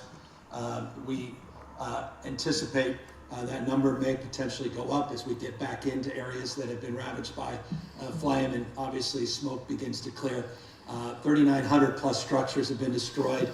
Many more structures we anticipate we will learn about over the course of the next days and weeks. The debate is over around climate change. Just come to the state of California. Yeah, anytime there's a fire, it's all climate change, right? Anything that happens, climate change. You get in a car accident, it's climate change. It's all climate change. You just come to California, look, it's climate change. He's not mentioning all the arson. Right, what's up with all these accusations of arson? Right, like you just do like a quick Google search. We got The Intercept, Oregon police inundated by false reports of Antifa arson. False reports. No, that couldn't be. It's false. Well, what do you got this? We got man charged with arson in Almeida fire. A man has been arrested and charged with arson for setting a fire in Phoenix that contributed to the spread of what's now being called the Almeida Fire Complex. Fire Complex. Now, we're getting all of these reports. You're seeing all these reports, especially out of Oregon, of arson. Of arson. But the media, they're not talking about this. They're telling you, oh, the gender reveal party. Oh, it's so bad. It's so oppressive to reveal gender. The child hasn't even chosen yet. South King Fire reports 28 arson fires so far this month? Southern Oregon police make arson arrest for second blaze set during Almeida fire. But then at the same time, you got media outlets telling you, no, these are fake calls. They're fake calls. Oregon police inundated with false reports of Antifa arson. False claims that anti-fascists are starting forest fires have been spread by supporters of Trump. So if you see somebody committing arson, you talk about it, you must be like a crazy Trump supporter, right? Orange man bad supporter. Madness. We don't talk about this, but listen to what Newsom says here. Observe it with your own eyes. It's not an intellectual debate. It's not even debatable. There's no intellectual debate about climate change. It's not even debatable. Look, the climate's changing. It's your fault. California. Observe it with your own eyes. It's not an intellectual debate. It's not even debatable any longer. So no intellectual debate is allowed. There are no counterfacts allowed. I've made up my mind. This is it. And anybody who tries to bring you counterfacts, those are just hate facts. What we are experiencing, the extreme droughts, the extreme atmospheric rivers, the extreme heat. Just think, in the last few weeks alone, we've experienced the hottest August in California history. We had 14,000 dry lightning strikes over a 3-day period. We're experiencing temperatures, world record-breaking temperatures in the state of California, 130 degrees. California, folks, is America fast forward. Now, that's one of the only true things he's even said. California is America fast forward. That's right. California is the onus point, the occult dissemination point, the acupuncture point on the butt of the festering behemoth of this new global order that we see. California is the spurting fountainous anus of hell that's just pouring out all this idolatry, all this terrible pop culture, this weaponized pop culture, this drug culture, all this pedo stuff that you see coming out of California, which we might have to talk about this. Maybe we'll do on Monday. We can talk a little bit about some other things. You've got to be careful what you do on YouTube. But I had an interesting interaction with another YouTube channel on Twitter. Maybe we'll get to that later. But yeah, he's right. California is the world fast forwarded if the world continues down this stupid path of worshiping the world, right? Hollywood, Silicon Valley. You're right, dude. You're several steps ahead of the rest of America in terms of destroying yourselves, destroying your children. What we're experiencing right here is coming to a community all across the United States of America unless we get our act together on climate change, unless we disabuse ourselves of all the BS that's being spewed by a very small group of people that have an ideological reason to advance the cause of a 19th century framework and solution. We're not going back to the 19th century. So if you don't want to have Green New Deal, if you don't want to have total technocracy, everything in your life tracked, traced, if you don't want to just become, a transhumanist transient, a transgender transhumanist transient vegan activist, if you don't want to do that, then you're terrible. You're terrible. All right, so the Newsom's going hard. Who knows where he's going to go next, but this dude is burning. His state is burning to the frickin' ground, and it sucks to see because California is actually one of the most beautiful places in the world. California is unmatched in beauty in many ways and has some of the most fertile farmland that is managed so shittily, has some of the most amazing fertile forests that are managed so shittily. And there's so much food available there. But it's been managed into the ground. It's been effectively destroyed by some of these nutcases. I don't know. Newsom's been pissing me off. I don't even live in California anymore, but I still got family there. Newsom rails against climate change deniers. As historic wildfires rage across California, TimesHeraldOnline.com says, what we're experiencing here is coming to communities all across the United States of America unless we get our act together on climate change, Governor said. So what is the solution, though? Right? What's the solution? I'm exhausted that we have to continue to debate this. This is happening. It's happening in unprecedented ways. Okay, so there's a problem, right? Let's see if we can find any sort of solution. Newsom said he recognized the state has to do more when it comes to prescribed burns and forest management. They don't do any prescribed burns. There's no controlled burning happening. Like I said before, for thousands of years, it was being managed like silvopasture regeneratively. The Indians would do controlled burns all the time. California, folks, is America fast forward. So what do you want us to do? There's no solution. He just says we need action. So this is the same thing. This is, if you want to be a good global citizen, pro tip, become an activist, but just general activism. You don't want to actually have demands. You want the good grown-ups at the World Economic Forum, the World Business Council for Sustainable Development, and the UN to make those demands for you. Your demands just need to be general systemic change. And then you could be one of the essential twerkers of the Refauxlution, the fake revolution.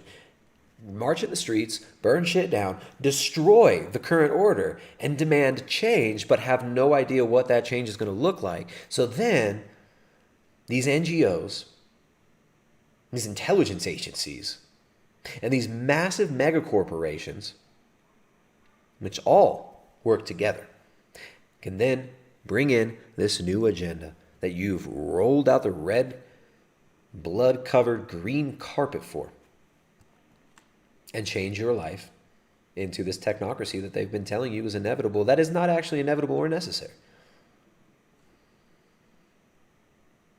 Corey Garrett.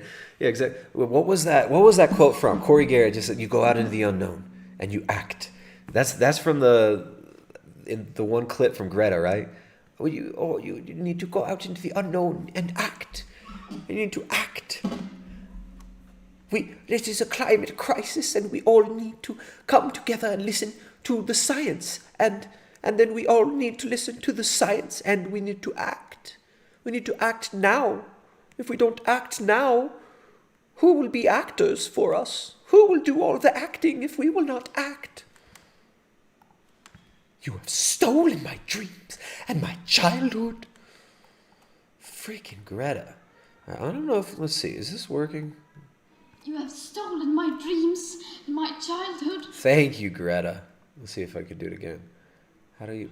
I'm getting notifications for the YouTube. So you guys want your questions? I'm a soy boy because I love soy. There we go. Some of those will work. If you guys got questions, if you guys got comments, you just want your comment read live here on air, hit us up with the super chats. The best way to super chat is via Streamlabs. Streamlabs link in the description. Make sure to, there we go. You got Jay Dyer, Young Boomer up in the chat, throwing that wrench around, wielding his wrench, yielding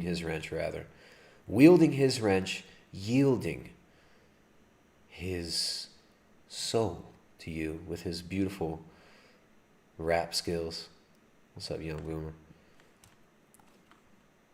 So Newsom says there's nothing we can do except basically freak out about it, right? Let's just freak out about it. Let's not give any real solutions. All right, for those of you who don't know, Gavin Newsom, this lovely, good global citizen, Gavin Newsom, running the pedocracy of California over there. He comes from a quite moneyed family, to say the least. This dude was gifted Squaw Valley as a child. All right, so you got about 4 families that run California as far as government goes. You got the Browns, the Pelosi's, the Newsoms, the Gettys. And they've got this kind of weird interrelated, disgusting, incestuous relationship with each other, their businesses, and their dealings. All right, so Gavin Newsom was informally adopted Gordon, Gavin Newsom's name wouldn't really be Newsom, right? Is that what it is?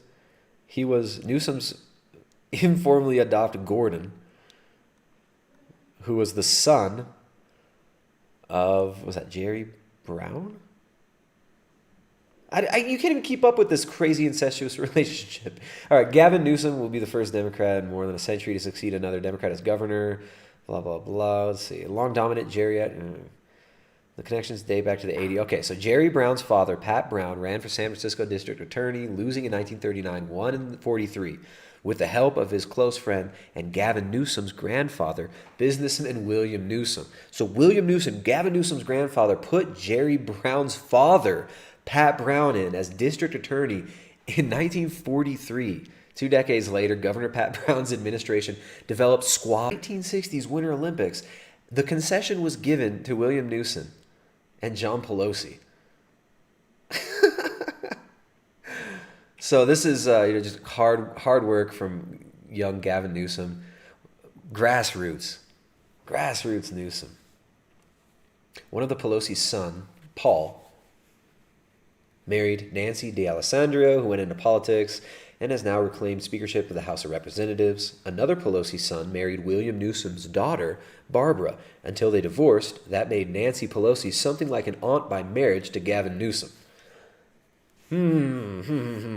So grassroots, hardworking politicos up there.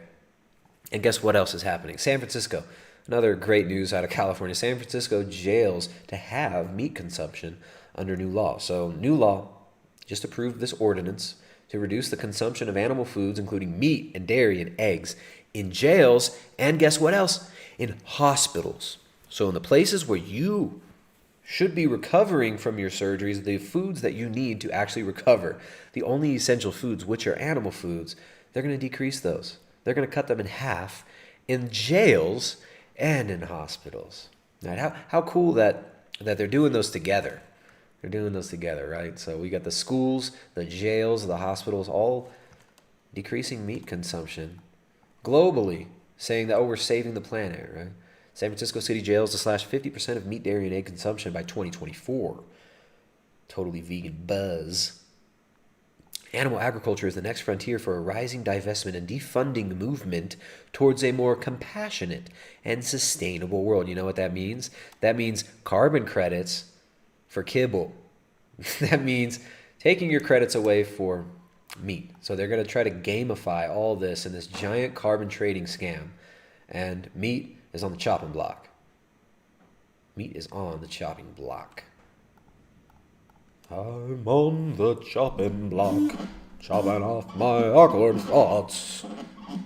Is that Echo and the Bunnymen song? How's that song go? I'm on the chopping block, chopping down my awkward thoughts. That was actually a good band. That was a good 80s band. Any Echo and the Bunnymen fans out there? Good band. Good band. All right, anyways. So yeah, decreasing meat consumption, still on the menu. That is part of this Green New Deal stuff. Right? But of course, you're going to start decreasing meat, dairy, and eggs in hospitals and jails. Well, you might have to deal with some of the consequences. Guess what? One of the consequences of low cholesterol is increased impulsivity and violence. Increased impulsivity and violence. Future studies should consider the potential nonlinearity of the association of cholesterol levels with impulsivity and dependence of the association on gender, psychiatric condition, and environmental factors. So there have been studies done that have shown that low cholesterol is highly associated with violent crimes. Now they're trying to dig a little bit deeper into this, and this other study said, well, this may be dependent, Cholesterol levels could serve as a biological risk marker for violence and suicidal tendencies in psychiatric patients with depression and schizophrenia. Oh, well, so that doesn't apply to everybody, just psychiatric patients with depression and schizophrenia. Dude, the average American now is basically a psychiatric patient with depression and mild schizophrenia. Now, the average American thinks that if they wear a freaking mask, that's going to make them healthy. The average American thinks that staying home will save lives. I mean, at least according to the television. It's hard for me to gauge what it's really like in real life, right? Because the people that I talk to, most of the people around me think it's all ridiculous. Now, I got a few friends who are buying into this shit. But like the people that are close to our family, the people that I respect in the world, they think this is absolutely insane. But we're told, no, the normal average American, they just want to stay home and save lives. All right, so this study's kind of downplaying it a little bit. But the U.S. is basically a giant psychiatric madhouse right now, isn't it? 100 individuals met criteria for criminal violence. Low cholesterol, below the median, was strongly associated with criminal violence and in unadjusted analysis. Criminal violence highly associated with low cholesterol. Low cholesterol is associated with increased subsequent criminal violence. This is the same. This is from the Journal of Psychiatric Research, year 2000. Low cholesterol levels and its psychological effects. Low cholesterol is linked to depression, suicide, and violence. But you're told lower your cholesterol. You're told don't eat animal foods. Those are bad. But then there are children developing cerebral palsy because they're not eating animal foods. But we're being gaslit. This is actual gaslighting. The media consistently telling you, no, what you see is not real. That's not real. That's not real. Reality is whatever we say it is. We're just going to dictate reality. We tell you what reality is. We haven't even gotten to the fun stuff yet. All right. We I don't know. What do you think? Do you think this is a good idea? Decrease the animal food consumption in hospitals and in jails? I think that's a good idea. To me, it sounds absolutely absurd and insane. And we're probably going to see more of a rise in violent crime, as we've been seeing lately in most of these major cities. We got super chats, though. We got support. We do get some support from the audience here. And this is cool because most of the super chats right now are coming through Streamlabs, which is always preferred. Remember, YouTube takes a nice, big, fat cut. Oops, Streamlabs does not. Streamlabs takes no cut, which is really cool. No cut from Streamlabs. So what we got here, let's see. I'll put the link in. You guys want to support? You want to support the stream? You like these streams? If you enjoy it, throw some support. All you fellow non-essentials out there, throw your non-essential dollars through them Streamlabs and through the super chat if you want more of these streams. We got Mr. Kraken donated Canadian $6.66. Mr. McCracken.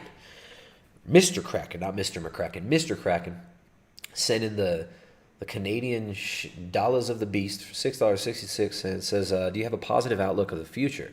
Will things have to get worse before they get better? Watching your shows making me depressed AF. Hashtag not a bigot. Look what's going on right now. It's like, I'm pissed off at all this. What do you think, man?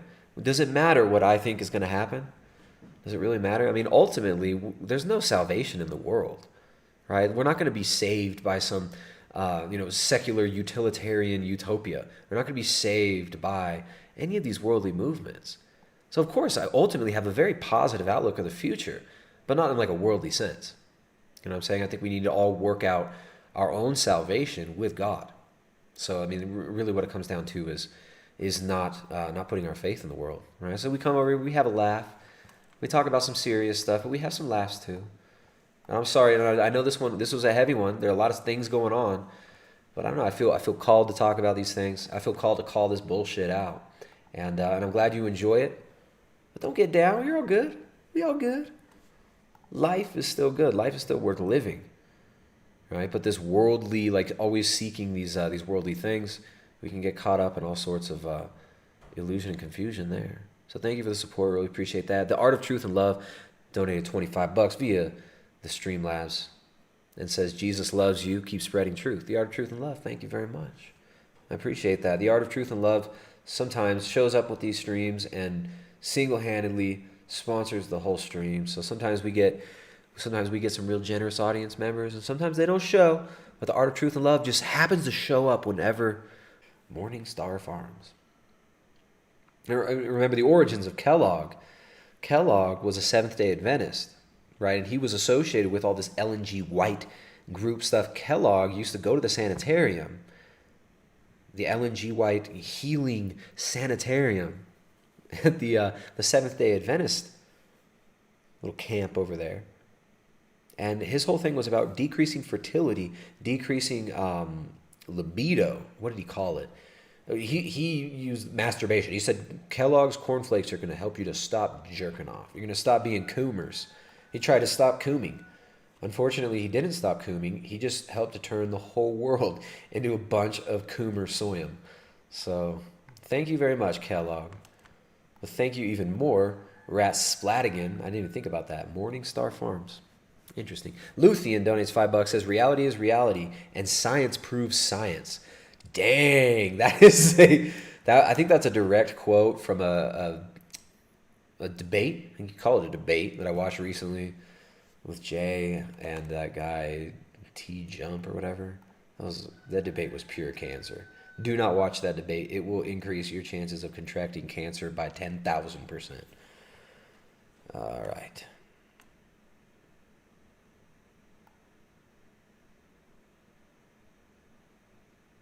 Bormunki says, hey Tristan, have you seen the Pro Cutie film review from a YouTuber called Mr. Girl? He blames the film for his attraction to the children.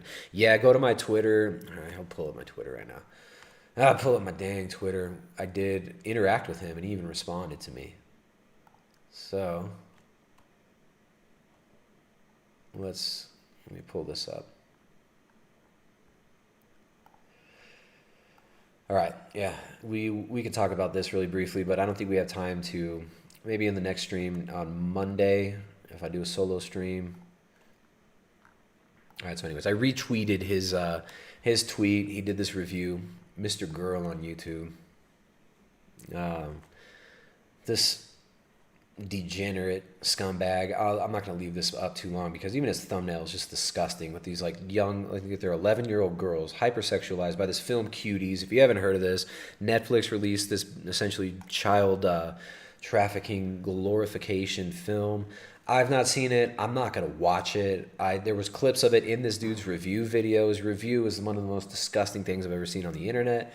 But also what the most frightening part about it is basically this guy kind of represents this the average American that's basically being groomed to be a groomer.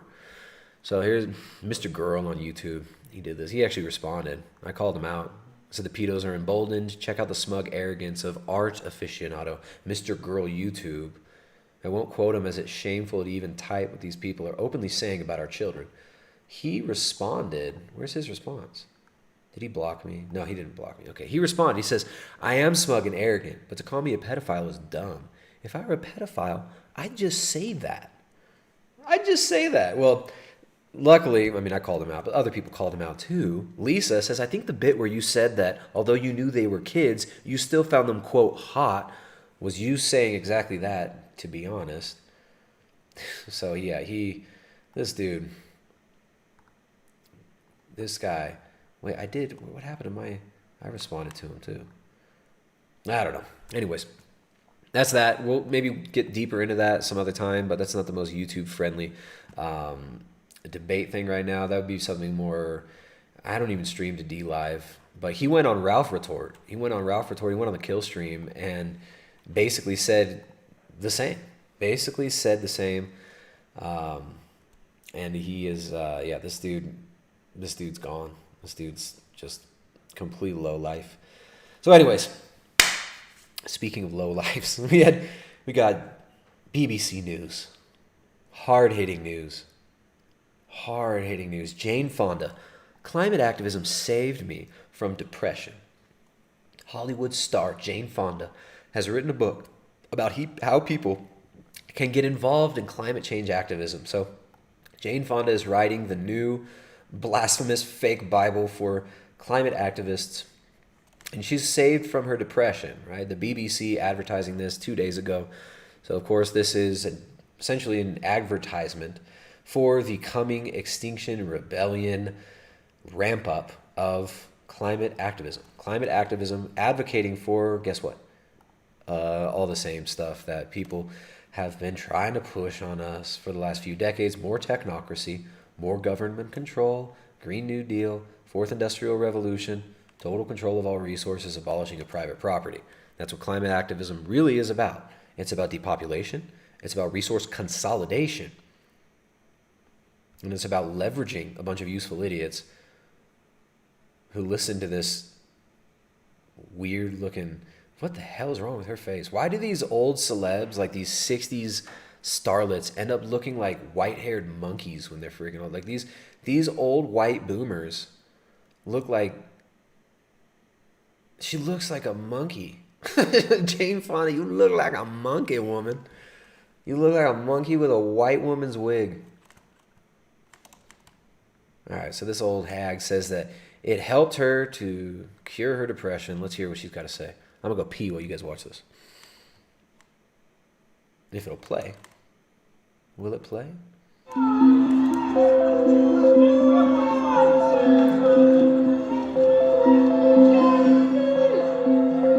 Okay, so Jane Fonda is Hollywood royalty. She's Hollywood royalty protesting the climate crisis.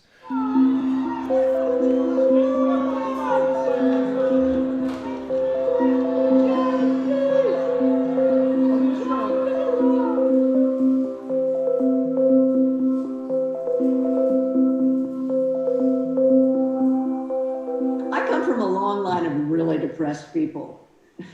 I mean, seriously depressed people, okay? And that's kind of dusted me over my life, the dusting of depression. But a year ago, when I just didn't know what to do, what can I do? That's why I call my book, What Can I Do? Because I'd done all the individual things, you know, I'd stopped eating meat and all that stuff. But I'm a celebrity, so I have a platform. What can I do with my platform? The moment I made up my decision, because of Greta, get out of your comfort zone, she said. This is an emergency. Get off your duff and get out of your comfort zone. So I moved to DC, and the minute I did that, the depression lifted. And that's what I saw all around me. People feeling not alone, part of a community, and not depressed, but joyful. Again, just marketing this as a cult now. Openly marketing this as a cult. And check it out, Jane Fonda, she's such a rebel that BBC, that British state media, BBC, who protected Jimmy Savile, one of the most notorious degenerates ever, one of the most disgusting and horrifically evil human beings that we know of, Jimmy Savile, the BBC, they're just, they're so supportive of this cutting edge anti-establishment activism. You know, so she was depressed, and then she found her purpose. She found her purpose, and her purpose after her depression was climate activism. So as you're being systematically depressed, right, both physically, psychologically, and emotionally, through policy, right, through weaponized pop culture, through media that tells you you're useless, right, they're trying to make you depressed. Guess how to not be depressed? Stop watching freaking TV. Stop watching television. Get off social media. These are tools meant to try to make us depressed.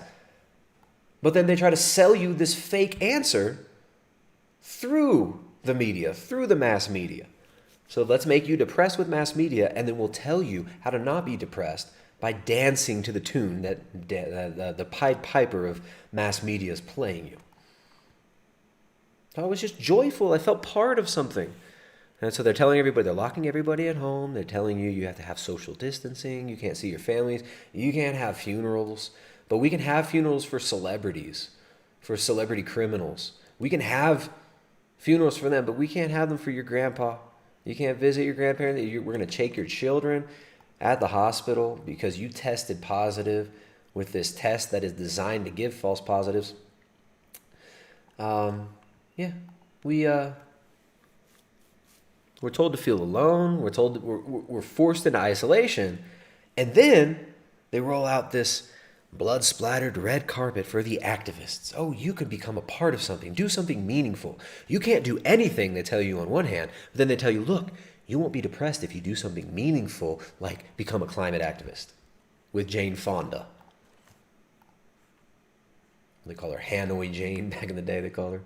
This woman's got a peppered history. Say that.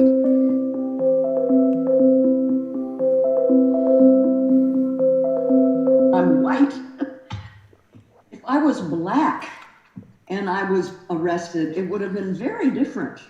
And I'm well aware of that. Oh, yeah. And I've been arrested before when I didn't have a hit TV series behind me. Oh. You know, and I was all by myself, and I was not treated so well. Look at this zonked out woman. Look at the, the zonked out woman with no idea who she is, what she's all about. This is the prototype, though. This is the prototype that they want people to imitate. Right? She's the prototype boomer. I'm very aware that the situation in D.C. was very different than it was in the South in the 60s, where people were beaten and hoses were put on them and dogs were set on them and so forth. This is true.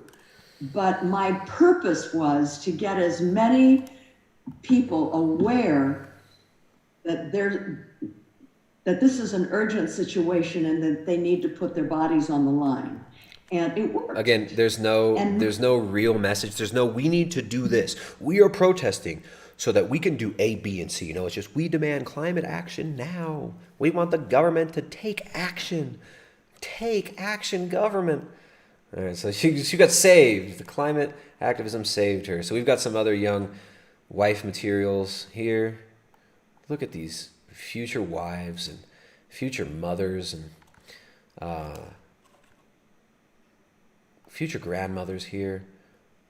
Police managed to tackle 30 topless women. Extinction Rebellion chained to Parliament in just 2 hours, despite needing 12 hours to move in when they disrupted newspaper print works. Around 20 women gathered in central London topless and joined hands as they chained themselves to gates. Photos show XR activists holding banners reading, "Can't bear the truth." Ooh, like a double entendre. Get it? Clever pun.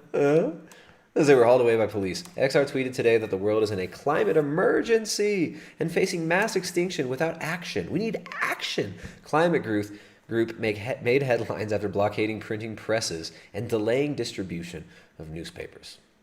So again, these people are given free publicity.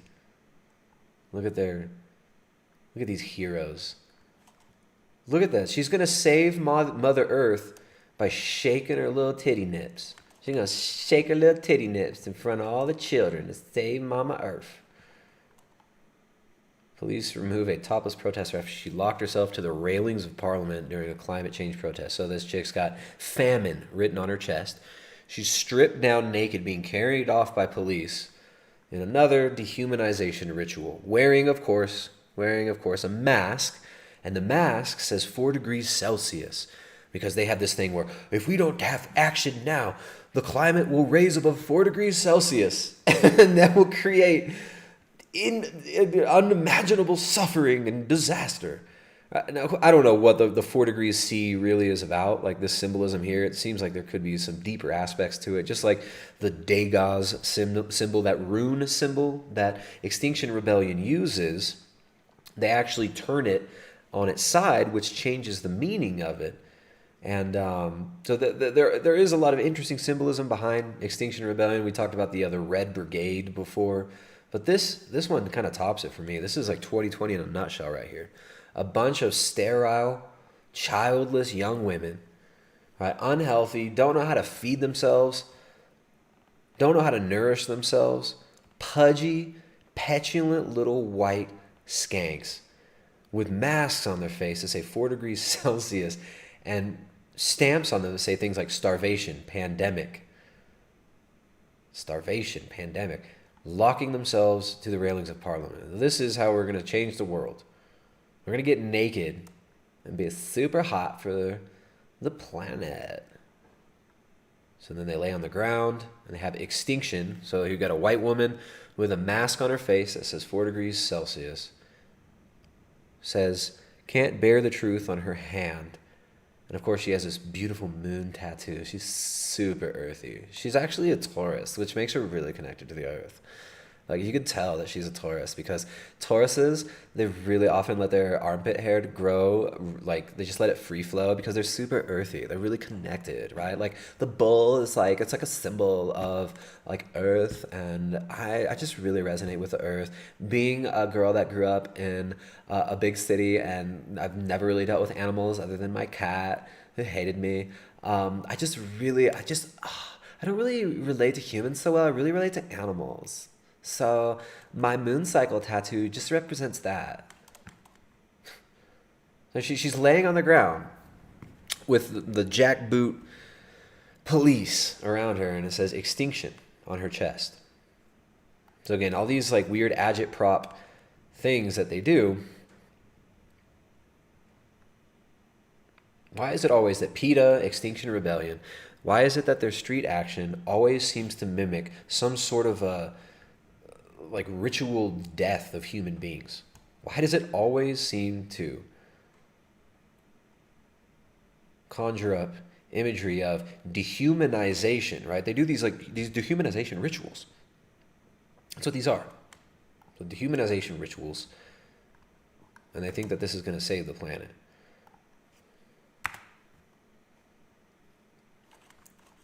Is this going to save the planet? I don't know. We'll have to wait and see.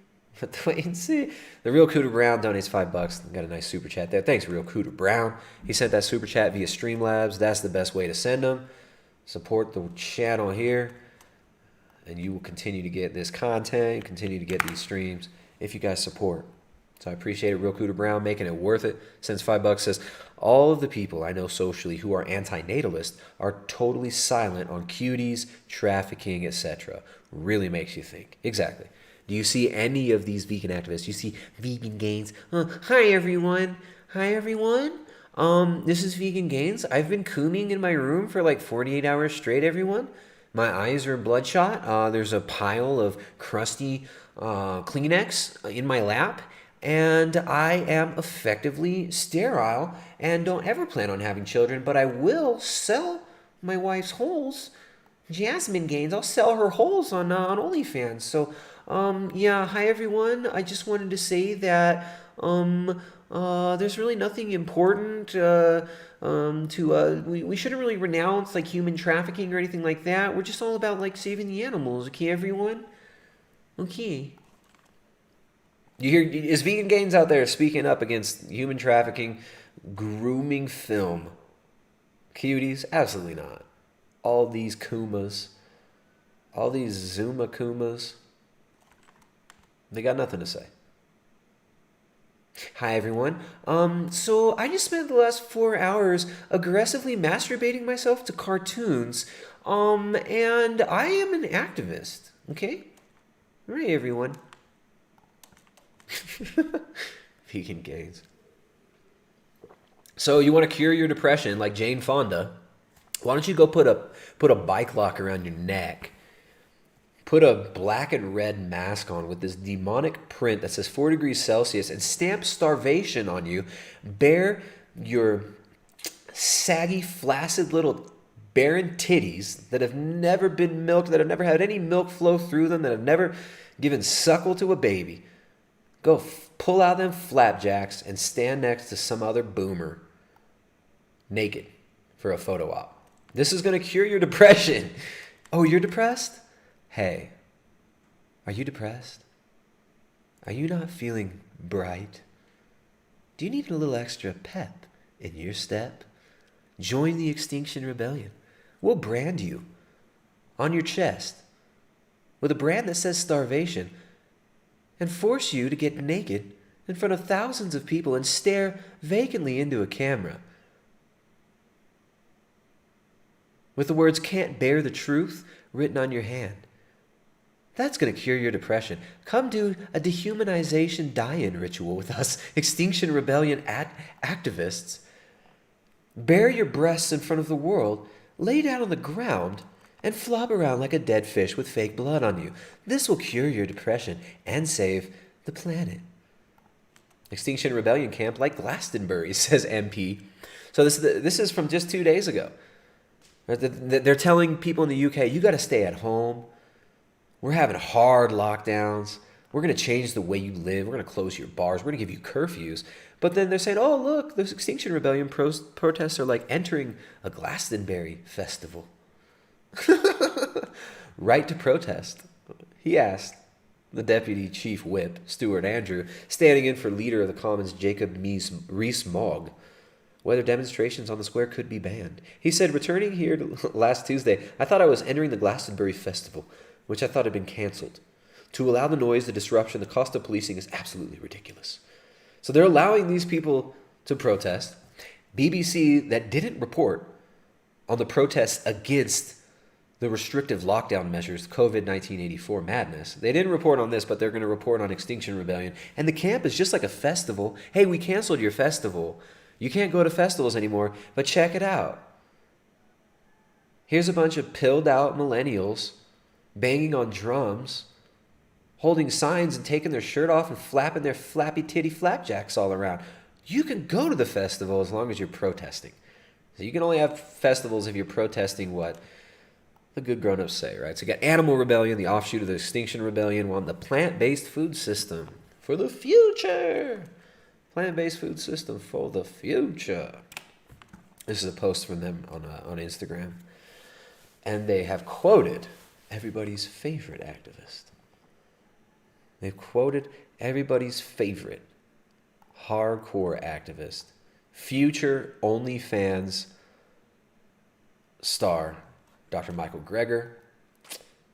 If you want to create global pandemics, then build factory farms. Dr. Michael Greger. Animal Rebellion, quoting Dr. Michael Greger, transitioning towards a plant-based food system is vital for people, for animals, and for the planet. You got to read that. You read that in the Attenborough voice. Transitioning towards a plant-based food system is vital for people, for animals, and for the planet. David Attenborough here, reminding you to spay and neuter your sexual object partners for the people, for the animals, and for the planet.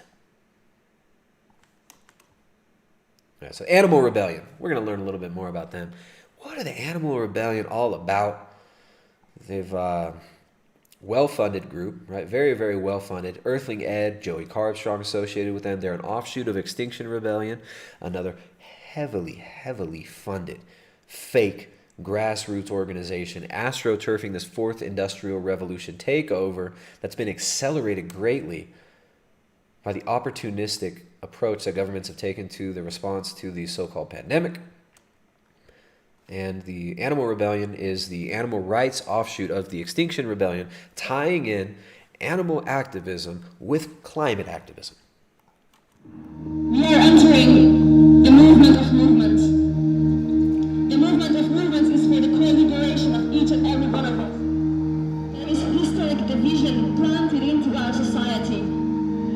And the unbalance and the fight, the infight within that 1%, 0.01% in fact, the human population is the one that damages the 99.9%. As long as we don't resolve animal justice, we can't resolve social justice. This is all one and all interconnected. We're holding on to life, just like birds hold on to life when they travel far away from the Amazon that burns. We hold on to life just like the pigs do before they are snapped in a slaughterhouse. We hold on to life just like our brothers and sisters hold on to life when they're trying to escape from a country that has been burned by others and come across the ocean to find survival and peace. We want to live, so we're going to do die-ins. They say we want to live, so we're going to mock sacrifice ourselves in front of government buildings, because that's activism. We want to live. We want to live. So the Animal Rebellion, The Animal Rebellion. And check out their YouTube channel. So they've only got 751 subscribers. They're very, very well funded, though. Right? Nobody's watching their videos, but somehow they have all this money to be organizing this, to have these constant Zoom meetings and training meetings. Right? It's basically like these NGOs, what they've done with Extinction Rebellion, Animal Rebellion, and these groups is they've repurposed corporate sensitivity training and like, what do you even call it now? Human resources training, which is all about now, it's like diversity and, meeting your racial quotas and making sure to police each other's speech. And they've weaponized this and they've turned this into not just a corporate training structure, but a training structure for weaponizing activists and putting them in the streets. So that's where the funding from this stuff comes from corporations, NGOs. It comes from places like Avaz. It comes from the Open Society Foundation. It comes from the Tides Foundation, the Ford Foundation. It comes from these big money foundations. It comes from the Fortune 100. So we got defund unsustainable animal agriculture now. Rebel against the system. September Rebellion, day 1. There's a lot going on here, but we got another great icon of the vegan movement, Peter Singer. So Peter Singer talking with Animal Rebellion in conversation with Peter Singer. Remember, Peter Singer is a radical utilitarian, so-called bioethics professor. Bioethics. Remember, we talked about ethicists before. We talked about that bioethicist who was musing about, well, should we just drug everybody and force them through drugs to be more subservient? Wouldn't that be good for the greater good of humanity? Then we've got another bioethicist, Peter Singer, one of my favorite bioethicists, Peter Singer. Jay and I have talked about this guy several times. Jay pointed out, I didn't even know this until Jay told me. This dude actually wrote an article called Heavy Petting. Heavy Petting. This guy made an article, an apologetics article, basically promoting bestiality and saying that we should legalize bestiality and it's good and it's natural and it's liberating. His article called Heavy Petting. So vegan activist, bestiality advocate, Peter Singer. We're going to hear what he's got to say. But first, we got some super chats. What's happening, guys? What's cracking? Real Cooter Brown's in the chat. Carnivore Alliance, chill out with them. Dude, this whole stream. Look, I like that you're in the chat. I like you're hanging out. But every other comment is yours, man. Slow down. You got like the fastest fingers in the world, or you got like 5 people rocking the same account. It's like the whole chat is the same name. Just slow it down. I don't want to have to put this on slow mode. Chill it out. Thank you, Carnivore Alliance, for your input. There's just too much of it. We love you, but don't want to hear you all day. The Real Cooter Brown, though, sends $5. Donated via Streamlabs. Thank you, The Real Cooter Brown. Another one of these names that we see around very often. Always supporting. Says, all the people I know socially... Oh, no, we already read this one. Sorry. Palmer Elrich. Palmer Elrich donated $10 via Streamlabs. Says, because you asked, thanks for the continued quality content. Thanks, Palmer Elrich. I'm glad you find this quality. All right, Carnivore Alliance is not offended. Yeah, don't be offended. I'm trying to be nice about it. I'm not annoyed with you. I see the same name over and over again, man. Give some space. But don't go away. Just give some space to the others too. Social distance your comments. All right, thanks for the super chat supports, guys. Let's come over here. Most of the super chats are coming through Streamlabs, which is great. That's the best way to support. You guys you want more content like this? You want more streams? Please support. All right, Peter Singer, meeting with Animal Rebellion. I haven't watched any of this yet, but I just thought this was so perfect. Animal liberation author Peter Singer emboldening these young whacktivists. Only 31 people have seen this. Remember, Peter Singer, this is a university professor. He's a highly sought-after author. This dude would give interviews to all sorts of big mainstream establishment venues, but this Extinction Animal Rebellion channel with 31 views gets these big interviews. How do you think that is? Who do you think's editing all these videos that nobody's even watching? Who do you think's paying for all this training of all these activists? Paying for these groups to have billboards, or not billboards, their signs at their protest, mass printing all these materials. This is a lot of money. It is not cheap to run an activist organization. It is not cheap. Hi, Peter Singer. It's Animal. But it's getting cheaper with social media. You got to realize that it gets much cheaper with social media. That's the sad thing. Right? These small channels can very easily be led and have their content curated by anonymous donors. Right? Or you just straight up buy it, like Prince Khalid bought plant-based news. You pay them pennies. These social media influencers, they'll hoe their names for nothing, basically. They'll sell their wife's ass on Instagram or OnlyFans. Rebellion here from Bristol. Thank you so much for being here today with us. We are preparing big action here in the UK and globally, and this is part of what we're doing at the moment. So they're planning big actions all over the place. They're planning these actions, and you can actually go and get involved in some of their Zoom meetings. Now, anybody out in the audience, you can become a member of these groups, even anonymously, and you can figure out when their Zoom meetings are, and you can join their Zoom meetings. You could even go join their rebellion groups if you were so inclined. But these people are, they're emboldened with a lot of money. They don't have much intelligence. They don't have much in terms of real fire, like real energy. But they got money. So you can go to their website. You can, let me see if I can find. It's a show called Tell the Truth and Let's Talk About It. And we're going to talk a little bit about ethics today. So thank you so much for being here today. And yeah, hope you're well. And let's just dig in our questions. So we would like to know today what are the progress and the barriers that we face today to recognize animal rights, and how do we differentiate the way we feel towards animals today? Well, the barriers. I almost fell asleep in your intro there. Maybe drink a couple cups of coffee. Perhaps you should snort some methamphetamine. Perhaps your teacher should have prescribed more Ritalin to you, little girl.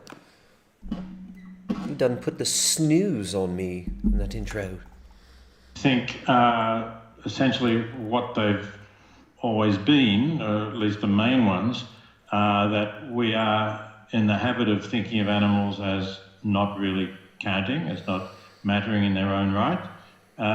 And in particular, the fact that most people are eating animals every day, sometimes more than once a day, is a big barrier to them actually rethinking the status of animals, because they realize, or maybe, it's in a subconscious way, that if they think too much about these issues, then they may have to change what they're eating. And for some of them, that's unthinkable. They've always been eating this. Their parents and grandparents for aeons back have always been eating. Okay, so I guess he's going to talk about the strategies. How do you brainwash your friends and family into doing this? And of course, it's always going to be appeal to emotion. Right? It's well known that people don't respond to science; they respond to emotion. Let me jump forward here and see what he's going to say. Didn't exist at all 50 years ago, so that's made more people thinking about what they're eating and the ethics of eating meat. Yeah. I guess that's how we were created as well. It's just like, because there's this big movement, everyone talks about climate change, but no one really talks about the place of animals, the impacts that agriculture, animal agriculture has. So I guess that's progress. And in terms of like how animals are treated in, on these farms and stuff, do we have have we made some progress? It's just I don't like the animals being abused, but what can we do? What slogans should we say? And here we go. So you go to they got some links. We had we had the Alone Together. Now they were planning out a lot of stuff for the last couple months. I actually jumped in on one of these Zoom meetings, and it seems like this calendar is out of date. Somebody will have to find a more recent one. But they do meetings like every week. Extinction Rebellion, Animal Rebellion. They have their leaders training people constantly. So they link to this Reset TV, right? Which, of course, the Great Reset. Oh, these are the activists, right? These are the activists, grassroots activists. ResetTV.com.uk, pushing the World Economic Forum Great Reset narrative and lingo. So this is where you can go, resettv.co.uk, resettv.co.uk, and you can participate in their programs. So I think it would be interesting to have more people recording what they're actually trying to teach folks in these trainings, right? The XR training resources, you get access to interviews and discussion and meetings for training you and giving you online workshops and conferencing using Zoom for Animal Rebellion and Extinction Rebellion. So you could join any one of these. You got the DNA workshop, Active Hope Circle. Now this stuff's a few months old, so I'm not sure if they've given up on this website. Anyways, just one of these things that we're going to see more of this year. We're going to see more Extinction Rebellion. We're going to see more of these activists, right? Guys like Peter Singer are coming together with these activists. These are very well-funded groups. Animal welfare point of view, and of course from a public health point of view. But it's clear that factory farms pose a risk of pandemics, and the previous pandemic to the COVID-19 one was the swine flu pandemic, which did come out of factory farms. Which was a giant disaster where pharmaceutical companies maimed many people. Right? And didn't it originate out of, was it Fort Hood? Out of a military base? I don't know. All right, so they're always trying to blame these pandemics now on animal agriculture, right? They're saying, oh, the animals. Because you have animals, that's why you have a pandemic. So if you didn't eat animals, you'd have no pandemics. Well, yeah, of course, that's true. That's true. Because you'd be dead.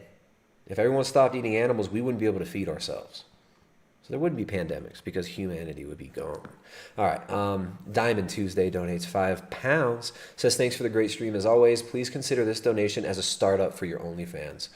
Dang. I mean, we're gonna have to go further than that. If we reach, so let's see, if we can get $150 more donations today, we will consider moving forward with the OnlyFans. We've got, he's not even in here right now. You guys remember, Ribeye is going to be the source of our OnlyFans. It'll be at Red Rocket. Came probably out of pig farms in North Carolina, but there's some implication about Mexican pig farms as well. So, experts who look at this say that if you wanted to create new viruses, put 10,000 animals in a shed, stress them a lot so their immune systems are weak, and you'll probably get new viruses developing. Oh, so you mean... And then have humans going through them and catching them and... Yeah. All of it. You mean like you're doing right now, when you lock everybody in their apartments and in their homes and you lock all these cities up and then you poke people with provocative media imagery, and when you stoke the revolutionary fire in their rebellious nature. You know, like when you lock a bunch of people up and you tell them they're non-essentials and you tell them they can't do anything, they can't go to festivals, but then you say, oh, look at this awesome kind of like a festival thing with chicks with their shirts off and their titties hanging out, called Extinction Rebellion. Come take your shirt off and flap your flapjacks in front of Parliament. Come take some ecstasy at Extinction Rebellion. Ugh. Rest of it, and then you'll get the viruses transmitted to humans. So factory farming does pose a grave risk of future pandemics. Yeah, still with. Yeah. They're both so bored, right? These are the revolutionaries, guys. They're gonna change the world. They're gonna change the world with their monotone, monotonous, droning, soulless diatribes about the animals. Oh, I just care about the animals so much, and they'll be sustainable. Pandemics, Liberation, and Animal Ag. An interview with Peter Singer. Philosopher Peter Singer has been highly influential in shaping the ethical foundation for animal protection, in addition to his long career in ethics, especially utilitarianism. So there you go again, the word utilitarianism. Utilitarianism, the ends justify the means. Oh, it's normative ethics. Utilitarianism, it's like whatever, if we could just do the greatest good for the greatest amount of people, that's utilitarianism. Doesn't that sound great? Hey, well, who gets to decide what is good? These are people, remember, these are people who deny that good and bad are objectively real. These are people who deny that ethics are objectively real. They just believe that it's utilitarian. It's the ends justify the means, and something might be good to you and bad to me, but whoever agrees on something being good or bad, right? We can just choose. We can just pick and choose arbitrarily, and if we all agree that something is good or bad, then that's utilitarianism. We should just all agree. We'll just all agree. So he doesn't talk about the basic presuppositions of the worldview that presuppose things like good, presuppose things like objective morality, that they deny. He outwardly denies morality and then presupposes morality for utilitarianism. It's a freaking joke. But these people want to tell you how you can live your life and what you can eat. And of course, he's an ethicist, right? Just like the ethicists who muse about drugging your water supply to sterilize you. Bioethicists who muse about forcing hormone replacement therapy on you to make you more subservient. He's an ethicist who also wrote a piece called Heavy Petting in 2001. His piece, Heavy Petting from 2001, says, I'm quoting Peter Singer here. I'm not writing this. I'm not making this up. It's gross to even read it. But here he goes. Not so long ago, any form of sexuality not leading to the conception of children was seen as at best wanton lust, or worse, a perversion. One by one, the taboos have fallen.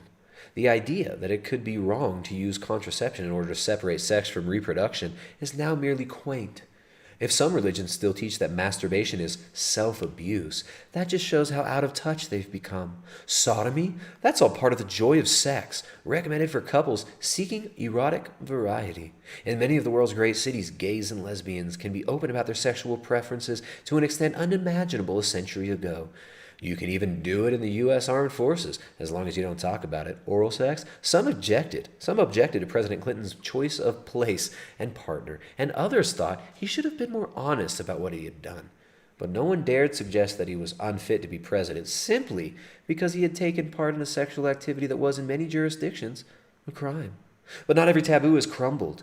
Heard anyone chatting at parties lately about how good it is having sex with their dog? Probably not. Sex with animals is still taboo. If Midas Deckers, author of Dearest Pet on Bestiality, is right, this is not because of its rarity. Deckers, a Dutch biologist, he's a scientist, guys, has assembled a substantial body of evidence, the evidence, to show that humans have often thought of love for animals in ways that go beyond a pat and a hug. His book has a wide range of illustrations. So, anyways, he goes on and on and on talking about, well, why not? Why can't we just bang Lassie? All right, why can't we have sex with the animals? He's saying. So that's Peter Singer, ethicist. Remember, he's an ethicist. Bioethics, the science. Do you deny the science? He's an expert. He's an expert in ethics. He's an expert in ethics. So Peter Singer. Total pervert. Total pervo. But, this will be your savior, right? Become an animal rights activist, become an Extinction Rebellion, animal rebellion activist, and you won't be depressed anymore like poor little Jane Fonda. And then you can liberate yourself from the bondage of outdated, antiquated visions of morality and sexuality and enjoy things like sodomy, adultery, and bestiality. It's nuts. Absolute madness. So the Extinction Rebellion, corporate training for activists, corporate training for corporate whacktivists, the Extinction Rebellion, joining forces with Peter Singer. Peter Singer is just one of the grossest people in the world. People don't realize how strange the world of like these bioethicists, these transhumanists really is. Very, very strange world, but it is what it is. It is what it is. We got another super chat, another Streamlabs from Tunnel. Tunnel, what's up, man? Tunnel and Ryman donates $5. Says, "Will we rise? Will we rise again?" I think you know the answer to that, right? We will rise again. We will rise again. A new world order behind closed doors, wearing our masks to stay alive. You guys didn't watch the last couple streams. There's this video from the UN. It's like Pacific Islands for Solidarity. It's this terrible song. It's this terrible song about coming together to fight. We will rise again. We will rise again. This is how hey guys, the rest of the stream, this is how it's gonna work. If you don't send super chats and Streamlabs, I'm gonna sing. I'm gonna make you listen to "We Will Rise Again." I'm gonna sing the gayest 90s songs you can imagine. That's what's up. This is a stick up. Y'all better support the chat and send the Streamlabs and the super chats. You're gonna have to hear nothing but me singing like a boomer. So, anyways, Extinction Rebellion. Salvation for the Coomers. Coomers rejoice. Because you can become an Extinction Rebel, totally rebellious, be an animal rebel, and help Peter Singer advocate for all sorts of degeneracy and sexual degeneracy. Extinction Rebellion, how successful were the latest protests? The Guardian, right? So The Guardian, BBC, they're promoting this again. We're going to see in the next few months as the lockdowns wane a little bit, as we come into the next lockdown semester, right? In between your lockdown semesters, we'll give you a little break. We'll let you breathe for a little bit. But then this next one, we're going to see a lot more of these Extinction Rebellion folks. We desperately need groups like XR to highlight the political and economic actors that are driving this climate crisis. Matthew Taylor. This is from just like yesterday. Wait, I think if I could refresh this, I might be able to read it without... There you go. Pro tip. Oh, no.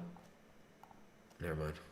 Sometimes with these, like with New York Times, if you're in Firefox and you refresh the New York Times page and you hit the stop, like you hit the X, so it stops reloading, you can get it to where you can read it without having to go through the paywall. But that's not happening right here because there's no paywall. No one's going to pay The Guardian for their shit fake reporting. Remember, The Guardian is given billions of dollars yearly, right? Totaling billions over all the years by special interests. And guess what? The Bill and Melinda Gates Foundation works closely with The Guardian, which, let me just pull this up.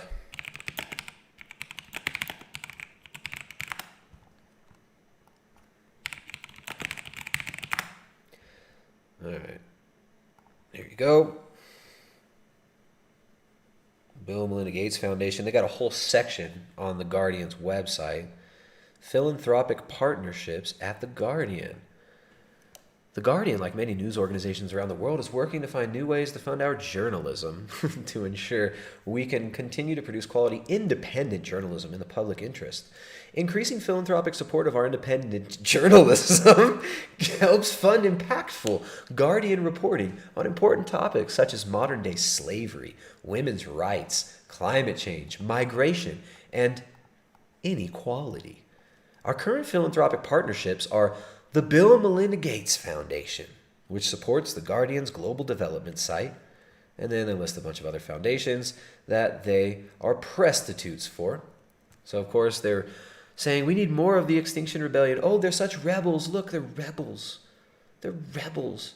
The action was one of scores of Extinction Rebellion nonviolent civil disobedience protests, from a migrant justice demonstration outside the Home Office to blockading a slaughterhouse in Manchester, that have been taking place in major cities across the UK over the past 2 weeks to try to highlight the escalating climate crisis. Ooh, blockading a slaughterhouse for the climate crisis. So the animal activists are being empowered by these media organizations, by these philanthropic organizations, and there's no funding mechanism for anything to counter this. The only mechanism for countering this is directly stopping these actions. We need to stand up for our community, stand up for ourselves. We need to provide our families with their own food. We need to tell these people to off, okay? There is no funding mechanism for countering this. There isn't a funding mechanism to counter this. But you got the Bill and Melinda Gates Foundation funding all this nonsense. You got Avaz, Open Society Foundation funding Extinction Rebellion. You got all this money pumping into this to manufacture our consent to this madness. And there are not funding mechanisms for countering this, but there's a lot of funding going into this. So we need to stop this shit. We need to not allow these people, cannot allow these people to destroy our ways of life. So here you go, the BBC promoting them, the Guardian promoting them. Basically, here's how you can join them. Government, tell the truth. You've got that rune. What is that rune? That Degas rune sign. Anybody see Midsummer? Anybody watch Midsummer? Let's see if I can find some images. The girl. The girl who became the May Queen. She was wearing that rune symbol on her shoes. Isn't that funny? Yeah, anybody watch the film Midsummer? It's kind of a fascinating allegory for what we see right now. What we see happening right now to the Western youth. Mobilized into a self-destructive cult, wiped clean of their past history. In this resurrection of pagan human sacrifice rituals. So Midsummer, let's see. I'm trying to find this one photo. You can kind of see it here. Oops. Where'd that one go? Here you go. You can see it on her shirt here. On the right, on her shirt, she has that Dagaz. D-A-G-A-Z. It's a rune. What does the rune mean? What does that rune mean? It has many meanings. Just like other symbols, if you twist the symbol sideways, it'll change its meaning. So I just thought that was kind of an interesting connection there. This Dagaz or rune. This Dagaz rune. Now you see, I'm trying to find the picture of when she shows her shoes. When it shows her shoes, because she looks like some mushrooms or something. She looks down and she sees all the ground is swirling around her feet, and then there's that Dagaz rune, that Extinction Rebellion logo rune there. But I can't find the actual picture. I can't find the photo from it. Anyways, this has a magical meaning, this symbol. And when you turn it on its side, it changes the meaning. How interesting is that? So anyways, kind of beside the point. Tell the truth, the government. Tell the truth. The government's going to tell you the truth if you just go out in the street and chant slogans, right? If you just go out in the street and chant slogans, you're going to get climate action. You're going to save the planet. If you just go yell in the streets, scream and cry, bitch and whine in the streets. Angus Setow, co-founder of the left-wing grassroots environmental group Labor for a Green New Deal, see, that's what it's about, told The Guardian, we desperately need groups like XR to highlight the political and economic actors that are driving the climate crisis. Many of the big ideas that were being discussed in relation to the climate crisis when the coronavirus hit seem to have been forgotten by politicians who are scrabbling to get us back to normal. That will be disastrous. Right, so they've already locked you in your homes. They've gotten that Green New Deal. They've gotten that austerity. Now the next step is to try to train you to think that this is how we have to live forever. This is what they want to do. I want to tell you, this is how you're going to live forever. Forever. You all got to be locked in your house, watching OnlyFans, right? You got to become All day simp coomers. You gotta be cooming all day to your OnlyFans, wasting your life away. Not producing your own food. Don't do anything real. Don't go meet people. Don't go to family gatherings. You can't do any of that stuff. You gotta be locked up, but you can go and rebel with the Extinction Rebellion. You can rebel to drive yourselves extinct. Or you can drive yourselves extinct with the pop culture, the weaponized pop culture. We got Complex Magazine. Why Cardi B and Megan Thee Stallion's empowering anthem, WAP, is so important. This is an empowering anthem. This is an empowering women's anthem. This is so empowering. This is super empowering. You can even listen to the article. If you're so empowered that you can't even read, you can listen to the article dictated to you from complex.com. Why Cardi B and Megan Thee Stallion's empowering anthem WAP is so important. The Funhouse of WAP features stone water fixtures that sprinkle water from their breasts. There are butt-shaped wall fixtures that bounce when you pass by. As Cardi B and Megan Thee Stallion prance around the mansion in glamorous one-pieces and matching updos, they quickly realize the house itself is charmed with magic tigers and cheetahs. Demonstrating her sensuality, Cardi B sings, "I said certified freak, 7 days a week / wet ass pussy, make that pull-out game weak." The rest of the video flashes back and forth between scenes of Cardi and Megan serenading each other in a snake pit. Wow, that's so empowering. Two chicks serenading each other about their wet ass pussies in a snake pit. Let's go writhe around in a freaking snake pit and sing about this distorted sexuality that we're gonna teach everybody about. So this is you want to be a good global citizen. You want to be an approved agent and activist of the great revolution, this great brave new world revolution, one of these essential twerkers. Well, you better learn to twerk. Cardi B and Megan Thee Stallion. It's going to be essential twerkers right here. Telling you all about that WAP. Of course, we didn't. For some reason. What does Dr. Greger have to say about this? What does Dr. Greger have to say? Every month, and so you go the whole month where there's no possibility of fertility, no matter how well the sperm is doing, just because there's no egg to be fertilized. And you can look at what's called antral follicle count, which is basically an ultrasound where you can kind of count how many eggs women have, and basically, once you're out of eggs, you're out of fertility. And you can assert, and then once you're able to have an objective measure, then you could look at these women, what their diets are, and see if you can make associations. And they found significantly lower ovarian reserve at the highest dairy intake. So the most. So there you go. All right. So Dr. Greger, Extinction Rebellion. Quoting Dr. Greger, Animal Rebellion, getting emboldened. And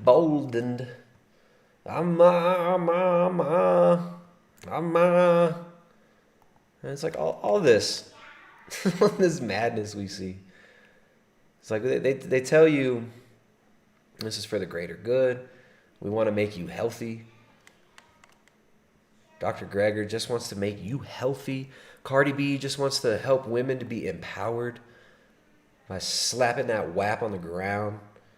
Extinction Rebellion, they're going to cure your depression by showing you how to engage in mock human sacrifice rituals. It's all backwards. It's all backwards. And what do they never promote? What do these activists never talk about? Self-sustainability. None of them talk about sustaining yourself off of your own land. None of them talk about the importance of families, real community. All right, this is about organizing people into loosely knit, ideologically driven organizations where people barely even buy into the ideology that they're pushing. They want weak, effeminate, spineless activists that are on a LARP.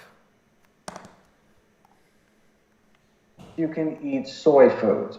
So, for example, the reason... Yeah, and this is what you get.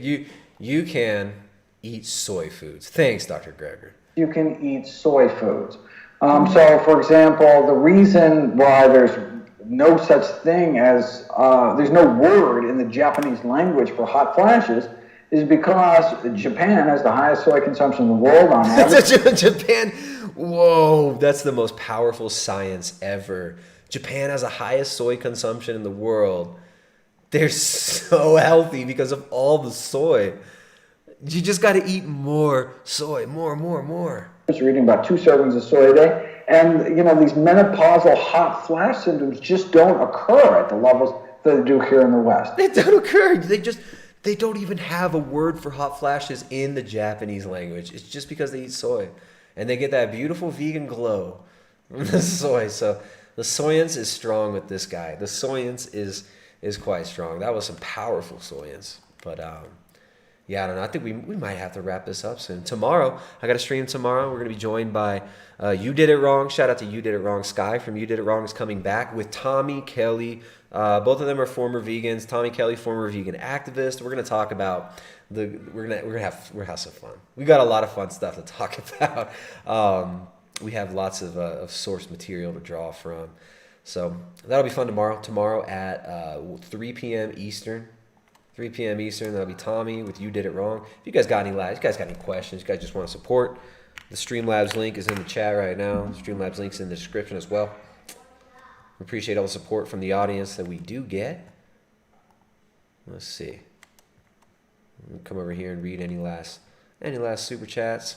Luthien, Real Cooter Brown, Rat Splatigan, McCracken, Art of Truth and Love, Spherington, Fast Keto Prime, Eric Partello, all you guys, thank you so much for the support, guys and gals. Appreciate that moral support. Appreciate them thumbs up. Hit the thumbs up. We've got a bunch of bigots watching right now who don't have the thumbs up smashed. But yeah, tomorrow we'll be back. You Did It Wrong. Tommy Kelly. We'll have some fun. Let's see. Carnivore Alliance, Crispy Johnson, Jaws, W2. Thanks for hanging out, guys. Megiddo Eubanks. Thank you all for hanging out. I appreciate the support, appreciate them thumbs up, and yeah, we got plenty of good stuff to come. These people consistently pushing out these confusing, conflicting messages, trying to make you feel guilty and ashamed for just being human beings. We do not need to be guilty and ashamed for being human beings. The original sin of humanity is not being born. It's not exhaling and destroying the natural environment with your toxic exhalations. Our sins are not biological. It's spiritual. The fall is spiritual, not biological. The biological part happens after. Right now, all of humanity is fallen. We don't need to be freaking guilt tripped into taxing ourselves into austerity, into taxing ourselves into poverty in order to save the planet. Starving yourself will not save the planet. We got to nourish our families. We have to build real communities. We have to build real, truly resilient food distribution networks locally, out of locally produced, locally grown food. Yeah, we got to call out these people for what they are. So, Extinction Rebellion, a bunch of jokesters, all these essential twerkers, the fake global revolution, trying to push us into this brave new world technocracy while ignoring real solutions like family, like actually nourishing ourselves, like teaching our children real skills and land management and how to actually feed themselves. So we're not going to get that from television. You're not going to get that from the radio. YouTube will continue to demonetize that. We're going to continue pumping out the truth. We're going to keep on streaming here. I think tomorrow it'll be a good stream, and I'll do another one on Tuesday probably. But I got a lot of stuff to touch on. I didn't even get to the there's this really funny video. Maybe we'll watch it tomorrow. But several people have requested it, and it's about how to spot a future ex-vegan by some vegans. I don't know, these vegans are just, it's hilarious seeing them grasp at straws and try to justify this unjustifiably nutrient deficient diet that they want to force on everybody. So I think we got some funny videos to react to, and we'll have some streams with that stuff later this week, or maybe we'll hit on that tomorrow. So yeah, join us tomorrow, 3 p.m. Eastern. You Did It Wrong, Tommy Kelly. We'll have a fun stream, talk about all these vegan whacktivists and what they've been doing lately, and we'll talk about Tommy and You Did It Wrong Sky's journey out of veganism and what's been going on lately with them. So that'll be fun, a little round table. We'll have some laughs. They're always good fun. You guys are always good fun. So get out there, get out in the real sunshine. Take off the stupid ass face muzzle. Get out there and make real relationships with real people, build real communities, real skills. Take care of yourselves, guys. Go out there and live your real life. Later, guys.